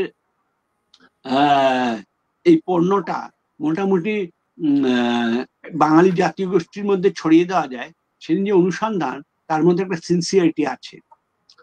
এবং আমার মনে হয় সেটা হয়তো কবে ফল দেবে আমরা বলতে পারছি না, কিন্তু অদূর ভবিষ্যৎ আমাদের যে মধ্যে যে আত্মতৃপ্তি দেখা গেছে, আপনার কোন সময় ঠাকুরদাদা সত্যজিৎ রায় ছিলেন, কোন সময় দাদু ঋত্বিক ঘটক ছিলেন, আপনি সেই পুরনো ঘির গন্ধ দিয়ে ভাত খাবেন, এটা সব সময় চলে না। আপনাকে এখন কিন্তু আপনার ভাষায় কথা বলতে হবে। ঠিক আছে, না ঠিক আছে। এখানে একজন প্রশ্নকর্তা চৌধুরী তিনি বলছেন, বিমল রায় ও অন্যান্য বলিউড পরিচালকদের নিয়ে কি কোনো আলোচনা করার সুযোগ হবে? অবশ্যই বিমল রায়ের কথা ধরুন, এই যে আমি বলছিলাম আমাদের আলোচনা, খুব বিস্তৃত আলোচনা করা যাবে না, সেটা বরং আরো পরে একদিন আনা যাবে, যে বিমল রায় তো কলকাতারই পরিচালক। তিনি 1935-এ যখন এই যে দ্বিভাষিক দেবদাস তৈরি হয়, প্রমথেশ বড়ুয়া তৈরি করেন, তখন এই ছবির ক্যামেরাম্যান ছিলেন। এবং 1944 সালে যখন প্রথম বাংলা ছবি, যে ছবিতে ট্রেড ইউনিয়ন নেতার ঘরে কার্ল মার্কস দেখা যায়, উদয়ের পথে, তার পরিচালক ছিলেন। 50 দশকে তিনি চলে যান। এবং যেটা বিমল রায়ের সম্বন্ধে সবচেয়ে উল্লেখযোগ্য, যিনি প্রশ্ন করেছেন তাকে আমি বলতে চাই, আমি জানি না তিনি তরুণ কিনা, তরুণ হলে আমার ইতিহাস জানানোর প্রশ্ন আসবে, যেটা সাধারণ ভাই বাঙালি ইতিহাসকাররা খেয়ালই করেন না, যে যখন 1952 সালে স্বাধীন ভারতে প্রথম চলচ্চিত্র উৎসব সংগঠিত হয়, তখন যে ইতালীয় ছবিগুলো এসে ভারতীয় ছবির চেহারা বদলে দেয়, যথাক্রমে ওপেন সিটি রোম রসেলিনির, বাইসানি থিভস ডিসিকার এবং লা তেরা ট্রেমা ভিসকন্তি, সেই ছবির প্রভাব কিন্তু প্রথম কলকাতায় পড়েনি, এটা বাঙালি সমালোচকরা লিখতেই চান না। সেই ছবির প্রথম প্রভাব পড়ে বম্বেতে। বম্বেতে বিমল রায়ের 2 বিঘা জমিনে বলরাজ সাহানি, যিনি ইংরেজির অধ্যাপক, তিনি সিনেমা এসেছেন, এটাই তখন একটা ঘটনা ছিল। তিনি খালি পায়ে ভূমিহীন চাষি হিসেবে যখন ভিক্টোরিয়া মেমোরিয়ালের সামনে খালি পায়ে হাতে টানা রিক্সা চালান, সেটা ভারতীয় সিনেমার প্রথম বিপ্লবের মুহূর্ত, যে সত্যিকারের টানা রিক্সা, সত্যিকারের একজন অভিনেতা পিচ গলা রাস্তার উপর দিয়ে টেনে নিয়ে যাচ্ছেন, না ভারতীয় সিনেমা কোনদিন ছিল না। 2 বিঘা জমিনে বিমল রায় আনেন। পরবর্তীকালে তো 1955 সালের পর থেকে সমস্ত বাংলা সিনেমার দীর্ঘদিনের মডেল হয়ে এসে বাস্তবতার সংগঠনে বিমল রায়। আপনি যদি অন্য পরিচালকের কথা ধরেন রাজ কাপুর, রাজ কাপুরের মধ্যে পপুলার জনসংযোগের উপাদান ছিল, কিন্তু ওই যে আওয়ারা, 420, এই যে ছবিগুলো দেখলে বুঝবেন, এই ছবিগুলো মোটামুটি ভাবে গ্রাম থেকে শহরে যে নিম্ন মধ্যবিত্ত এসেছে, এবং সেখানটা থতমত হয়ে যাচ্ছে, যে নতুন আরবানিটির সঙ্গে, নতুন স্বাধীনতার সঙ্গে নেগোশিয়েট করতে পারছে না, তার পিছনে সংস্কার, তার আদি জীবন, এই সমস্তই নতুন পরিবর্তনশীল শহরকে প্রশ্ন করছে।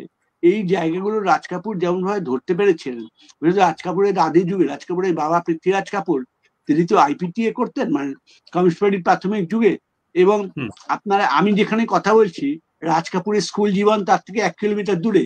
অনেকেই জানে না রাজ কাপুর কলকাতায় মিত্র ইনস্টিটিউশনের ছাত্র ছিলেন। আমাদের এখনকার মুখ্যমন্ত্রী মমতা বন্দ্যোপাধ্যায় যেখানে থাকেন, আর আমি যেখানে থাকি, তার মাঝামাঝি ওদের ভাড়া বাড়ি ছিল। রাজ কাপুর খুব ভালো বাংলা জানেন। রাজ কাপুরের স্কুল মিত্র স্কুল ছিল, এবং ওর বাবা যেহেতু কমিউনিস্ট পার্টির সঙ্গে জড়িত ছিলেন, সুতরাং ওর চরিত্রে এইরকম একটা প্রভাব পড়েছিল। রাজ কাপুরের জীবনে প্রথম ছবি কি, কলকাতা থেকে বানানো এক ছবি। এগুলো লোকেরা ডিটেল ইতিহাস জানে না। ফলে রাজ কাপুরের ছবি, আপনি ভাবুন দেবানন্দ তো সমস্ত ঠিক হয়ে গিয়েছিল। ইংল্যান্ডে গিয়ে ইংরেজি পড়বেন, অত্যন্ত চোস্ত ইংরেজি আনা পেশোয়ারের লোক। দেশ বিভাগ হয়ে গেল, ফলে দেবানন্দ বম্বেতে এলেন এবং আসার পরে উনি যে চরিত্র রূপায়িত করেছেন সেই তো আধুনিক যুবক, যেরকম এই যে দেহভঙ্গি, নতুনে আমাদের যত অবস্কিওর অবজেক্টিভ ডিজায়ার, এ তো দেবানন্দ রূপ দিয়েছেন।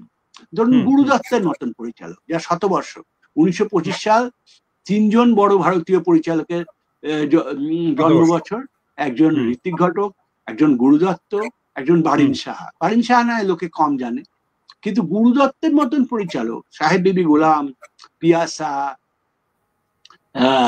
মিস্টার এন্ড মিসেস, এই যে ছবিগুলো, এই ছবিগুলো নির্মাণ যদি দেখেন, পিয়াসার আলোক সংস্থাপন যদি দেখেন, তাহলে বুঝবেন যে গুরুদত্ত যে মেলোড্রামাটিক মোড বলছেন, অর্থাৎ গ্রাম শহর ভাঙার মুহূর্তে ইতিহাসকে ব্যাখ্যার একটা উপায় হচ্ছে সেইগুলোকে পারিবারিক জায়গায় রূপান্তরিত করা। সবসময় তো ইতিহাস আপনি দেখতে পাবেন না, ইতিহাস ভাঙছে, পাকিস্তানে ভাঙছে, ভারতে ভাঙছে, বাংলাদেশে তখনও ভাঙেনি, কিন্তু ভাঙনের মুখে। এই যে জায়গাগুলো, এই জায়গাগুলো বম্বেতে যথেষ্ট ভালোভাবে রূপায়িত হয়েছিল, কিন্তু এগুলো নিয়ে আলোচনা হয়নি। যে আলোচনাটা মেহবুব খান, মাদার ইন্ডিয়া, এই যে মাদার ইন্ডিয়া মেহবুব খানের এই ছবিটা এমন ভাবে ভারতীয় নারীত্ব এবং ভারতীয় গ্রাম সমাজকে ব্যাখ্যা করেছে, যেটা আমরা আলোচনার মধ্যে আননি। কিন্তু এখন সেটা নিয়ে সত্যি কথা বলা উচিত, আমাদের অতীত পর্যবেক্ষণ করা উচিত, পুনরাবলোকন আর কি, রিডিডিং মডার্নিটি। এই পর্যায়ে কিন্তু আমাদের এই ছবিগুলো নিয়ে কথা বলা উচিত। যেমন আমরা 1975 সালে স্বাধীনতা দিবস শোলে মুক্তি পেয়েছিল, তখন ভারতের জরুরি অবস্থা, তার মধ্যে শোলে মুক্তি পেয়েছিল। শোলে একটা আইকনিক ছবি, এত জনপ্রিয় ছবি এই উপমহাদেশে খুব কম। ছবিটাকে যদি আপনি এখন দেখেন 50 বছর পরে, 1975-2025, আপনি বুঝবেন ছবিটা নেহাত পপুলার ছবি না। অমিতাভ বচ্চন, ধর্মেন্দ্র, আমজাদ খার গল্প, ঠাকুর হাত মুঝে দে দো, এ নয়। এর মধ্য দিয়ে আবরণে ঢাকা তৎকালীন ভারতীয় ইতিহাসকে যেভাবে প্রশ্ন করা হয়েছে এবং ঠাট্টা করা হয়েছে, সেগুলো কিন্তু বম্বের পক্ষে একটা কৃতিত্ব। যদি সিনেমার কথা ভাবেন, যদি জন ফোর্ডের স্টেজ কোচ এক্সট্রিম লং শটের জন্য এত গুরুত্বপূর্ণ হয়, তাহলে শোলেতে যে ডাকাতটা ট্রেনটার সঙ্গে দৌড়চ্ছে, ওই শটগুলো ভেবে দেখেছেন কি গুণী শট। আমাদের এখন এটা বোঝা উচিত যে শুধু শিল্প সিনেমা থেকে শিখবো, বাণিজ্য সিনেমা থেকে শিখবো না, এটা কোনো দৃষ্টিভঙ্গি না। বাণিজ্য সিনেমা অনেক মুনিমুক্ত আছে, সেগুলোকে যথেষ্ট ভালো করে ডিজাইন করে ভালো জায়গায় প্রয়োগ করতে হবে। ঠিক ঠিক ঠিক। না, আমাদের আসলে আমরা অনেক সমৃদ্ধ হচ্ছি সঞ্জয়দার আলোচনায়। এখানে আমাদের আরেকটু আমাদের জানতে ইচ্ছা করছে যে আমাদের অভিনেতাদের মধ্যে যেমন ছবি বিশ্বাস, বিকাশ রায়, কিংবা কমল মিত্র, উত্তম, সুচিত্রা, সৌমিত্র, সাবিত্রী, মাধবী, এরকম অনেক ক্যারেক্টার আছে যেগুলো আমাদের আসলে এই একটা মানে এক ধরনের একটা ইমেজ আমাদের মাথার মধ্যে ঢুকে আছে সবসময়। তো এগুলো নিয়ে নিশ্চয়ই আপনার একটা নিজস্ব বোঝাপড়া আছে, যেহেতু আপনি প্রচুর বোম্বে চরিত্র এবং রাজ কাপুর সম্পর্কে অনেক নতুন নতুন ইনফরমেশন। আমার খুব লোভ হচ্ছে এই যে নামগুলো আপনি বলছেন, এগুলো আমি বিভিন্ন বাংলা খবরের কাগজে নানা জায়গায় লিখেছি, কিন্তু অন্যরা তেমন লেখেননি বলে এদের গুরুত্ব হয়নি। কিন্তু এই যে পার্শ্ব চরিত্র বলা হয়, আমার মনে হয় পার্শ্ব চরিত্র কথাটাই ভুল। ধরুন তুলসী চক্রবর্তীর মতন কমেডিয়ান, তুলসী চক্রবর্তী, ভানু বন্দ্যোপাধ্যায়, জহর রায়, রিপতি, এই যে কমেডিয়ান, বাংলা সিনেমা থেকে কমেডিয়ান উঠে গেল, এখন যা আছে তা ভাড়ামি। ভাড় আর কমেডিয়ান কিন্তু এক না, বিদূষক এক না। চার্লি চ্যাপলিন একজন কমেডিয়ান, চার্লি চ্যাপলিনের যে জীবন এবং ইতিহাস সম্বন্ধে গভীর মন্তব্য, তুলসী চক্রবর্তী হবেন, তুলসী চক্রবর্তী না হলে সত্যিই তার পরশপত্র তৈরি করতে পারতেন না, এবং নির্মল দে 74.5 তৈরি করতেই পারতেন না। কত বড় অভিনেতা যে 74.5-এর নায়ক নায়িকাকে ফর্মালি দেখলেন। উত্তম কুমার, সুচিত্রা সেন, ছবিটা আপনি যদি আজকে ইউটিউবে খুলে দেখেন, আপনি কালকে আমায় ফোন করবেন, ছবিটা আপনি দেখেছেন তুলসী চক্রবর্তীর জন্য। তুলসী চক্রবর্তী এককভাবে উত্তম সুচিত্রাকে ম্লান করে দিয়েছেন। এবং যদি ছবিটার গুণ দেখেন, এই যে আজকের ছাত্র যারা, এই 74.5 চিত্রনাট্য কে লিখেছে আপনারা জানেন? অবাক হয়ে যাবে, বিজন ভট্টাচার্য, যিনি নবান্ন নাটকের লেখক। অর্থাৎ তখন না বাংলা সংস্কৃতিতে একটা আদান প্রদান ছিল, এইরকম ভাবে হিন্দু মধ্যবিত্তের হেসেলের মতন কোনটা নিরামিষ কোনটা আমিষ এসব ভাগাভাগি হয়ে যায়। তার ফলে আমাদের একটা আল মাহমুদের ভাষায় ফসলের সুষম বন্টন ছিল। এখন এই সুষম বন্টনটা হানি হয়েছে। ফলে আপনার যে বিশাল বিশাল অভিনেতা, উনি তো উত্তম কুমার সৌমিত্রর কথা বলছেন, এই যে কমল মিত্র, এই যে পাহাড়ি সান্যাল, এই যে অনিল চট্টোপাধ্যায়, রবি ঘোষ, এই অরণ্যের দিনরাত্রির কানের রেস্টোরেশন নিয়ে এত কথা বলা হচ্ছে। রবি ঘোষের মতো অভিনয়, টেক কেয়ার, ছোট্ট ডায়ালগ, তাতে সমস্ত ছবিটার সাংস্কৃতিক অবস্থান পাল্টে যায়। ওই বড় লোকদের মধ্যে ওই বড়লোক সাজা গরিব, তার সমস্ত ছাল চামড়া খুলে যায় এবং সিনেমাটাকে আমরা বুঝি যে আসলে একটা তীব্র সমালোচনার বিষয়।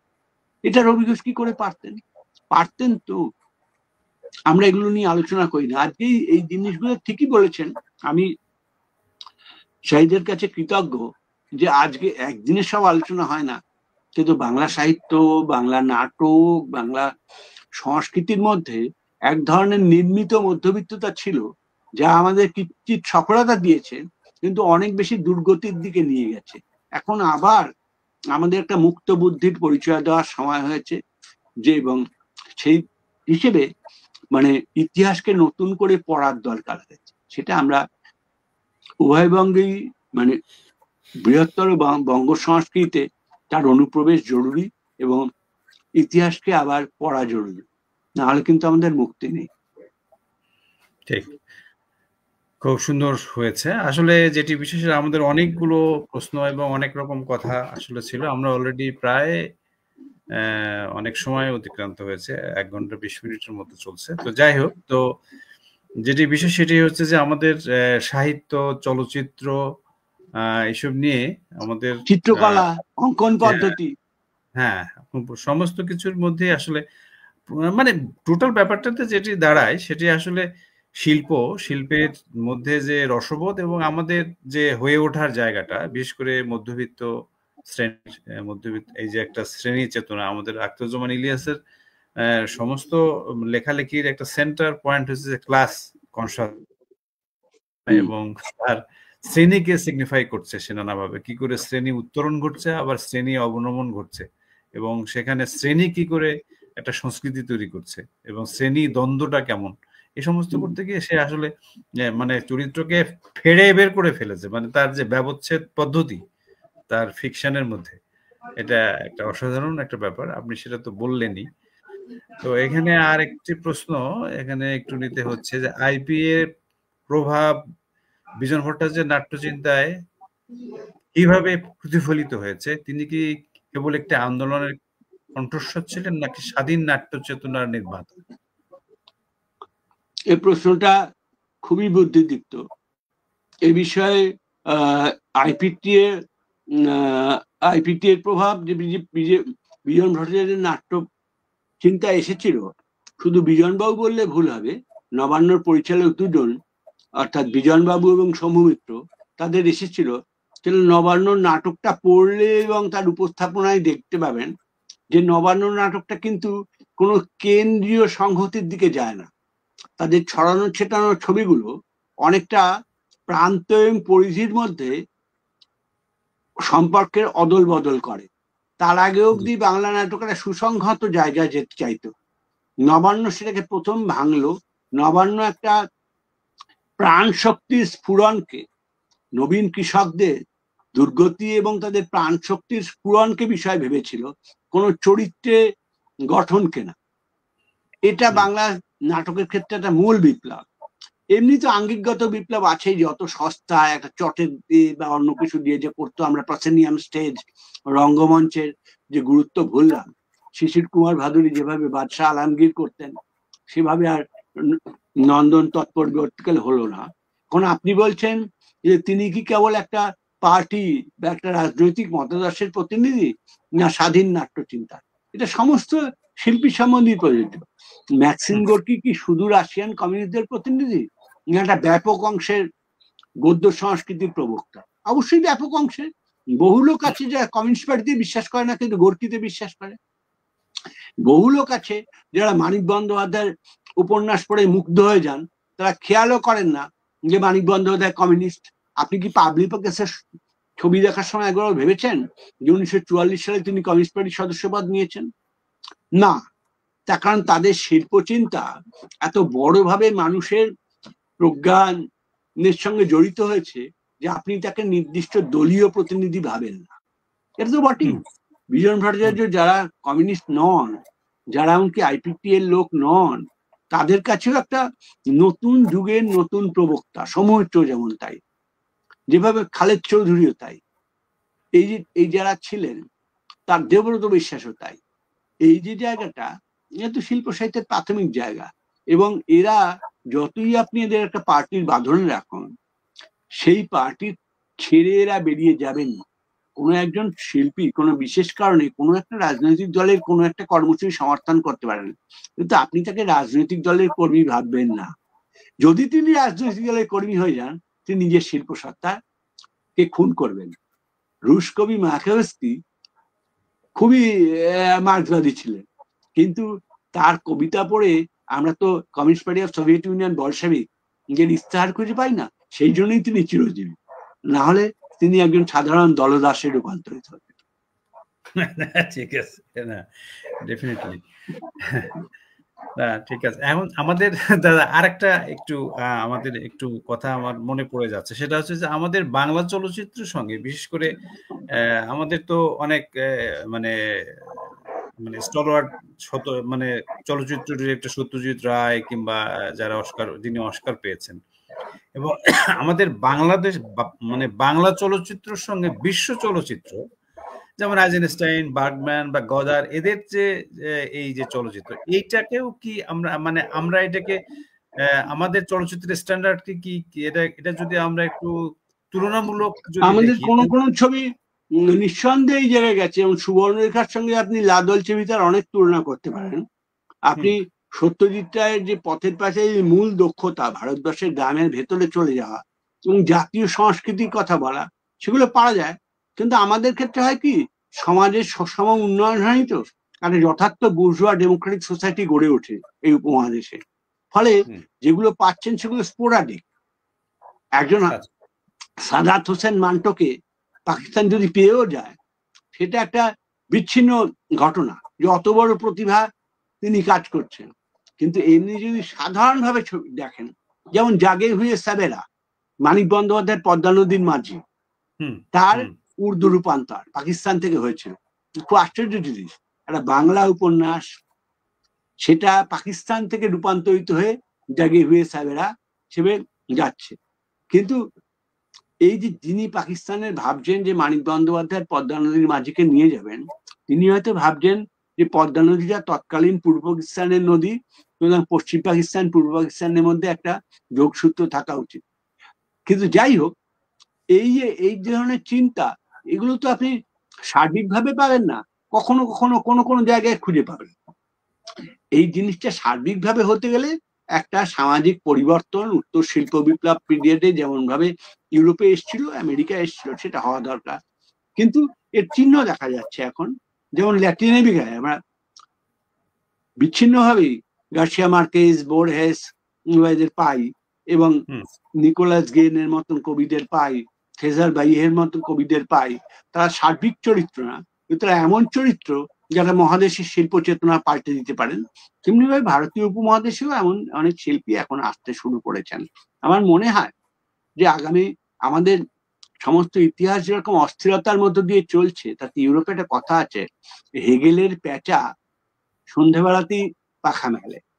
এখন যেহেতু ভারতীয় ইতিহাসে কেউ বলছে আমি না, আমি এর মধ্যে নেই, আমাকে আপনি ধরবেন না, আমি ধরুন কারু কথা বলছি, এই যে সন্ধেবেলা যদি হয়, তাহলে কিন্তু এখনই আমাদের জ্ঞান পাখিটির পাখা মারার সময়। সেটা সে কোথায় মেলবে, ঢাকায় মেলবে, কলকাতায় মেলবে, দিল্লিতে মিলবে না রাওয়ালপিন্ডিতে মিলবে, সেসব আমি জানি না, আমি জ্যোতিষী নই, কিন্তু সে মিলবে। মিলবে। খুব ভালো লাগছে, ভালো লাগলো আর কি। এখন যেটি ব্যাপার সেটি হচ্ছে যে আমাদের সাহিত্য, চলচ্চিত্র কিংবা চিত্রকলা কিংবা আমাদের আরেকজন এই সব কিছুর ভিতরে মানে আমরা অনেক সময় তো মনে হয় আমার কাছে যে সে একটা চিত্রশিল্পী বোধহয়, জীবনানন্দ দাশ। তার কবিতা তো আমি যতটুকু জানি যে আপনি অনেক কবিতায় তার মুখস্থ বলতে পারেন, এবং আপনার মধ্যে একটা জীবনানন্দীয় একটা প্রবণতাও আছে। জীবনানন্দ দাশের যে জনপ্রিয়তা এবং আমাদের যে কবিতার যে সাংস্কৃতিক যে জায়গাটা, সে সম্পর্কে একটু আমরা শুনে আমার মনে হয় যে আজকের মতো একটু ক্ষান্ত দিতে চাই আর কি। জীবনানন্দ সম্পর্কে আপনার একটা নিজস্ব ধারণা নিশ্চয়ই আছে, এবং জীবনানন্দ আমাদের যে কবিতা এবং বিশেষ করে আমাদের মধ্যবিত্ত সাংস্কৃতিক অঙ্গনে যেভাবে তিনি প্রভাব বিস্তারকারী একজন লেখক বা কবি, তার শুধু প্রভাব বিস্তারকারী না, জীবনানন্দের আবির্ভাব নিয়ে আমার মনে হয় খুব ইন্টারেস্টিংলি উনি 1899 সালে জন্ম নিয়েছিলেন। ওকে 20 শতকের কবি বলা হচ্ছে, তারপরে 20 শতকের চিত্রলেখক রাফ। উনি যখন বাংলাদেশ নিয়ে কবিতা লিখছেন, আপনি রূপসী বাংলার সঙ্গে সাধারণভাবে বাঙালিদের যে ধরুন নম নম নম সুন্দরী মম জননী বঙ্গভূমি, গঙ্গা আরতি স্নিগ্ধ সমীর, জীবন জুড়ে তুমি, আর বাংলার মুখ আমি দেখিয়াছি পৃথিবীর রূপ তাই দেখি চাই না আমি আর, এগুলো তফাৎ কি? এই যে অন্ধকারময়, এই যে কবে যে আসিব মৃত্যু, ওই যে কি যেন বাসমতি চালে ভেজা সাদা হাত খান এ কিশোরী বুকে রাখো গোরচনা রূপে আমি করিব যে স্নান। উনি দেখবেন বাংলাদেশের ইতিহাসের অন্তঃস্থলে চলে যান। বস্তুত বরিশাল সেই জলে ঘেরা, পানিতে ঘেরা যে ভূখণ্ড, যেখানে রেল লাইন পাতা যায় না, যেখানে সাপ, যেখানে এক ধরনের অবজ্ঞার ভূখণ্ড, তাকে উনি যে উচ্চতায় তুলে দিয়েছেন হয়তো ওর আদি পর্বে। আর দ্বিতীয় পর্বে উনি বদলিয়ারের থেকে স্মরণীয় ভাবে ভারতীয় সভ্যতার যে শহর নাগর কেন্দ্রিক সভ্যতার উন্মেষ, যা ওর সাতৃতারা তেমির ইত্যাদিতে এসছে, আমি বলতে বাধ্য সেখানে এখনো বাংলা সাহিত্য পৌঁছতেই পারেনি। রাত্রির মতন কবিতা, সৃষ্টির তীরের মতন কবিতা, এইসব কবিতার যে আধুনিকতা, সেগুলো ওকে বোঝার জন্য আমাদের অনেক দিন অপেক্ষা করতে হবে। উনি কি করে এগুলো করেছিলেন সেও বোঝা খুব দুরূহ। এবং ওর যে উপন্যাস, যেখানে আমাদের নতুন দাম্পত্য সম্পর্কগুলো নতুন ভাবে নির্মিত হচ্ছে, যা ওর জীবদ্দশায় ছাপাই হয়নি, কি করে হচ্ছে এটা ঠিক এইটুকু আলোচনার বিষয় নয়। কিন্তু আমার মনে হয় জীবনানন্দ দাশ সম্পর্কে আমাদের নতুন করে, সম্পূর্ণ নতুন করে তার, আমরা এতদিন অব্দি তাকে ভেবেছি প্রথম পর্বের জীবনানন্দ, দ্বিতীয় পর্বের জীবনানন্দ। প্রথম পর্বের জীবনানন্দ কি ঝরা পালক, ধূসর পাণ্ডুলিপি, বনলতা সেন এবং কিছুটা মহাপৃথিবী, আর বাকিটা হচ্ছে মহাপৃথিবী, সাতৃতারাত্রিমে, বেলা বেলা কাল বেলা। কিন্তু এর মধ্যে যে মিশ্র আধুনিকতা, তাতে আমাদের মনে হয় যে জীবনানন্দ দাশ হচ্ছেন বস্তুত লে ফ্লাওয়ার দু মাল পাপের ফুল, যে বদলিয়ারে, যার ফলে ইউরোপীয় আধুনিকতা শুরু হলো। জীবনানন্দের এই 45 সাল থেকে 50 সালের মধ্যে লেখা যে কবিতাগুলো, সেগুলো বাংলা সাহিত্যের অবস্থানই আমূল পাল্টে দিল, একেবারে আমূল পাল্টে দিল। এই কৃতিত্ব, এটা আলাদা একটা আলোচনা একদিন যদি করেন তাহলে আমরা সেই নিয়ে কথা বলতে পারি। ঠিক আছে, ঠিক আছে। না আসলে সত্যি আমরা ভাবছি এটা, এবং আমার মধ্যে কিন্তু এই জিনিসটাই, যে জীবনানন্দ দাশ যেভাবে আমাদের এ সময়ে এই যে আপনি বলছেন যে মানে সন্ধ্যা নেমেছে সুতরাং হেগেলের ওই ব্যাপার, তো আসলে যেটি ব্যাপার যে জীবনানন্দ আসলে এত কার্যকর হচ্ছে এইরকম একটা পরিবর্তনের মধ্যেও, এরকম একটা মানে নতুন আমরা কিছু আসছি, হবে চিন্তা করছি, ভাবছি যে একটু জেগে ওঠার ব্যাপার তৈরি হয়েছে নানাভাবে, তখন কিন্তু জীবনানন্দ একটা নানাভাবে গুরুত্বপূর্ণ হয়ে উঠছে, এবং নানা কর্নার থেকে বিচিত্রভাবে। এবং সেটা এই প্রজন্ম, আমরা অনেকে মনে করি যে প্রজন্মের একটা ব্যবধান থাকছে, ছোট বড় উঁচু, এই যে এই দিকের বাংলায় কমল কুমার মজুমদার, ওই দিকের বাংলায় আখতারুজ্জামান ইলিয়াস, এগুলো না আমরা আসলে মন্তব্যের বিষয় ভাবি। এদের নিয়ে অনেক বিস্তৃত আলোচনা করা দরকার, এবং আমাদের জাতীয় সংস্কৃতি, ন্যাশনাল কালচার কি করে তৈরি হচ্ছে, এবং সেই তৈরিগুলোর মধ্যে নানা পরীক্ষা নিরীক্ষা কিভাবে জোয়ার ভাটা হচ্ছে, এগুলো কিন্তু আমাদের আরো ভালো তন্ন তন্ন করে দেখা দরকার। নাহলে এগুলো ঠিক সাংবাদিক বৃত্তি অনুযায়ী এখানে একটা মন্তব্য করলাম, ওখানটা মন্তব্য করলাম, ইতিহাস গড়ে উঠছে না। ঠিক, সুন্দর কথা। আমরা আসলে খুব আনন্দিত হলাম এবং আমাদের আমার মনে হয় যে এখন আমরা একটু দাদাকে অনেক কষ্ট দিলাম। কিন্তু আজকের আলোচনা কি কিছু ভালো লেগেছে আপনাদের? না হলে তো শুধুই কথার পৃষ্ঠে কথা। না, কথার পৃষ্ঠে কথা না, অবশ্যই আমি তো মনে করছি খুব মানে আমরা খুব উপভোগ্য একটি আলোচনা দর্শকদের সামনে দিয়েছি এবং সে কমেন্ট তারা করছে, এখানে প্রচুর কমেন্ট এসছে, প্রচুর একদম সব মানে দেখানো যেতে পারে, কিন্তু আসলে যেটি ব্যাপার সেটি হচ্ছে কি যে আমাদের দুই বাংলাতেই প্রচুর দর্শক আছেন, তারা আপনাকে দেখছেন, খুব দারুণ আলোচনা, অনেক অসম্ভব গুণীজন, জ্ঞানগর্ভ আলোচনা ইত্যাদি ইত্যাদি বলছে আর কি। এখন এগুলো আমরা মানে আমাদের একটা ইচ্ছা আছে, আপনি যদি অনুমতি করেন তাহলে এই আলোচনাটাই আমরা একটু স্ক্রিপ্ট করে কন্টিনিউ করি, পত্রিকায় চেপে দেবো। এটা আমরা আমাদের একটু এটাও আছে, তো এটা আমরা করব সামনে দিনে আমাদের সংখ্যায়, এটা নেক্সট ইস্যুতে হয়তো স্ক্রিপ্ট করে ছাপবো আমরা। এবং এরপরে আমাদের অনেক জিনিসের আমার উৎসমুখ কেবল পাওয়া গেল, আমরা নিশ্চয়ই পরবর্তী সময়কালে আবার আপনার সঙ্গে আমাদের দেখা হবে এবং সেগুলো বিষয়ে জীবনানন্দ নিয়ে একটা আলোচনা হতে পারে, ঋত্বিক ঘটক নিয়ে একটা আলোচনা হতে পারে, আমি তো খুবই খুশি হব। আপনি একটু পরের সপ্তাহে না, ধরুন মাস দুয়েক আর একদিনের পরে যদি আমরা শুধু জীবনানন্দ দাশ নিয়ে বসি। হ্যাঁ বসি, হ্যাঁ এটা করাটা খুব জরুরি। তো আমাদের একটা জিনিস আজকে আপনার ওই আমরা যখন একটু প্রচারে গিয়েছিলাম, একটা অনুবাদের একটা ব্যাপার ছিল, যে অনুবাদক হিসেবে সঞ্জয় মুখার্জি আসলে কোন জায়গাটা, হ্যাঁ 1.5 ঘন্টা চলে গেছে, কিন্তু একটা প্রশ্ন আমরা দিয়ে আসলে অনুবাদের বিষয়টা একটু শুনে নিয়ে তাহলে আমরা শেষ করতে চাই। একজন অনুবাদক হিসেবে আপনি কিভাবে বিচার করবেন, বা কোন কবিতা অনুপ্রেরণা মাত্র আর কোনটি সরাসরি অনুবাদ? জীবনানন্দের ক্ষেত্রে এই রেখাটি কোথায় দাঁড়ায় বলে মনে হয়, এরকম একটা প্রশ্ন। জীবনানন্দের ক্ষেত্রে অনুবাদ শুধু ইশারা, তারপরে উনি যে মূল কবিতাটা লেখেন সেটা একেবারেই ওর মূল লেখা হয়ে যায়। সেখানে যদি আপনি দেখিয়েও দেন, যেমন ওর একেবারে সরাসরি অনুবাদ ডব্লিউ.বি. ইয়েটসের ওই ও কার্লু, যেখান থেকে হাই চিল সোনালি ডানার চিল, সেখানে আপনি দেখবেন যে আমাদের এই সোনালি ডানার চিলের কথা উনি এমন ভাবে ধানসিঁড়ি নদীটির পাশে তার কান্নার কথা লিখেছেন, যেটার সঙ্গে আর বিলিতি মূল কবিতাটাকে মেলানোই যায় না, মেলাতেই পারবেন না। আমাকে কেউ না বলে দিয়ে বুঝতেই পারা যাবে না জীবনানন্দ দাশ ওর উৎস হিসেবে ইয়েটসের ওই কবিতাকে মেনেছেন। এটা যে কোনো শ্রেষ্ঠ কবিতারই ধর্ম, যে তারা ট্রান্সক্রিয়েট করে, নতুন অনুসৃষ্টি। এটা অনুবাদ নয়, এটা ভাষান্তর নয়, এটা ভাবান্তর। একটা দেশে যে মূল সংস্কৃতি গুলো, তার যে সাংস্কৃতিক রেখা উপরেখা, যে সংস্কার, সেগুলোকে তো আপনার জানতে হবে।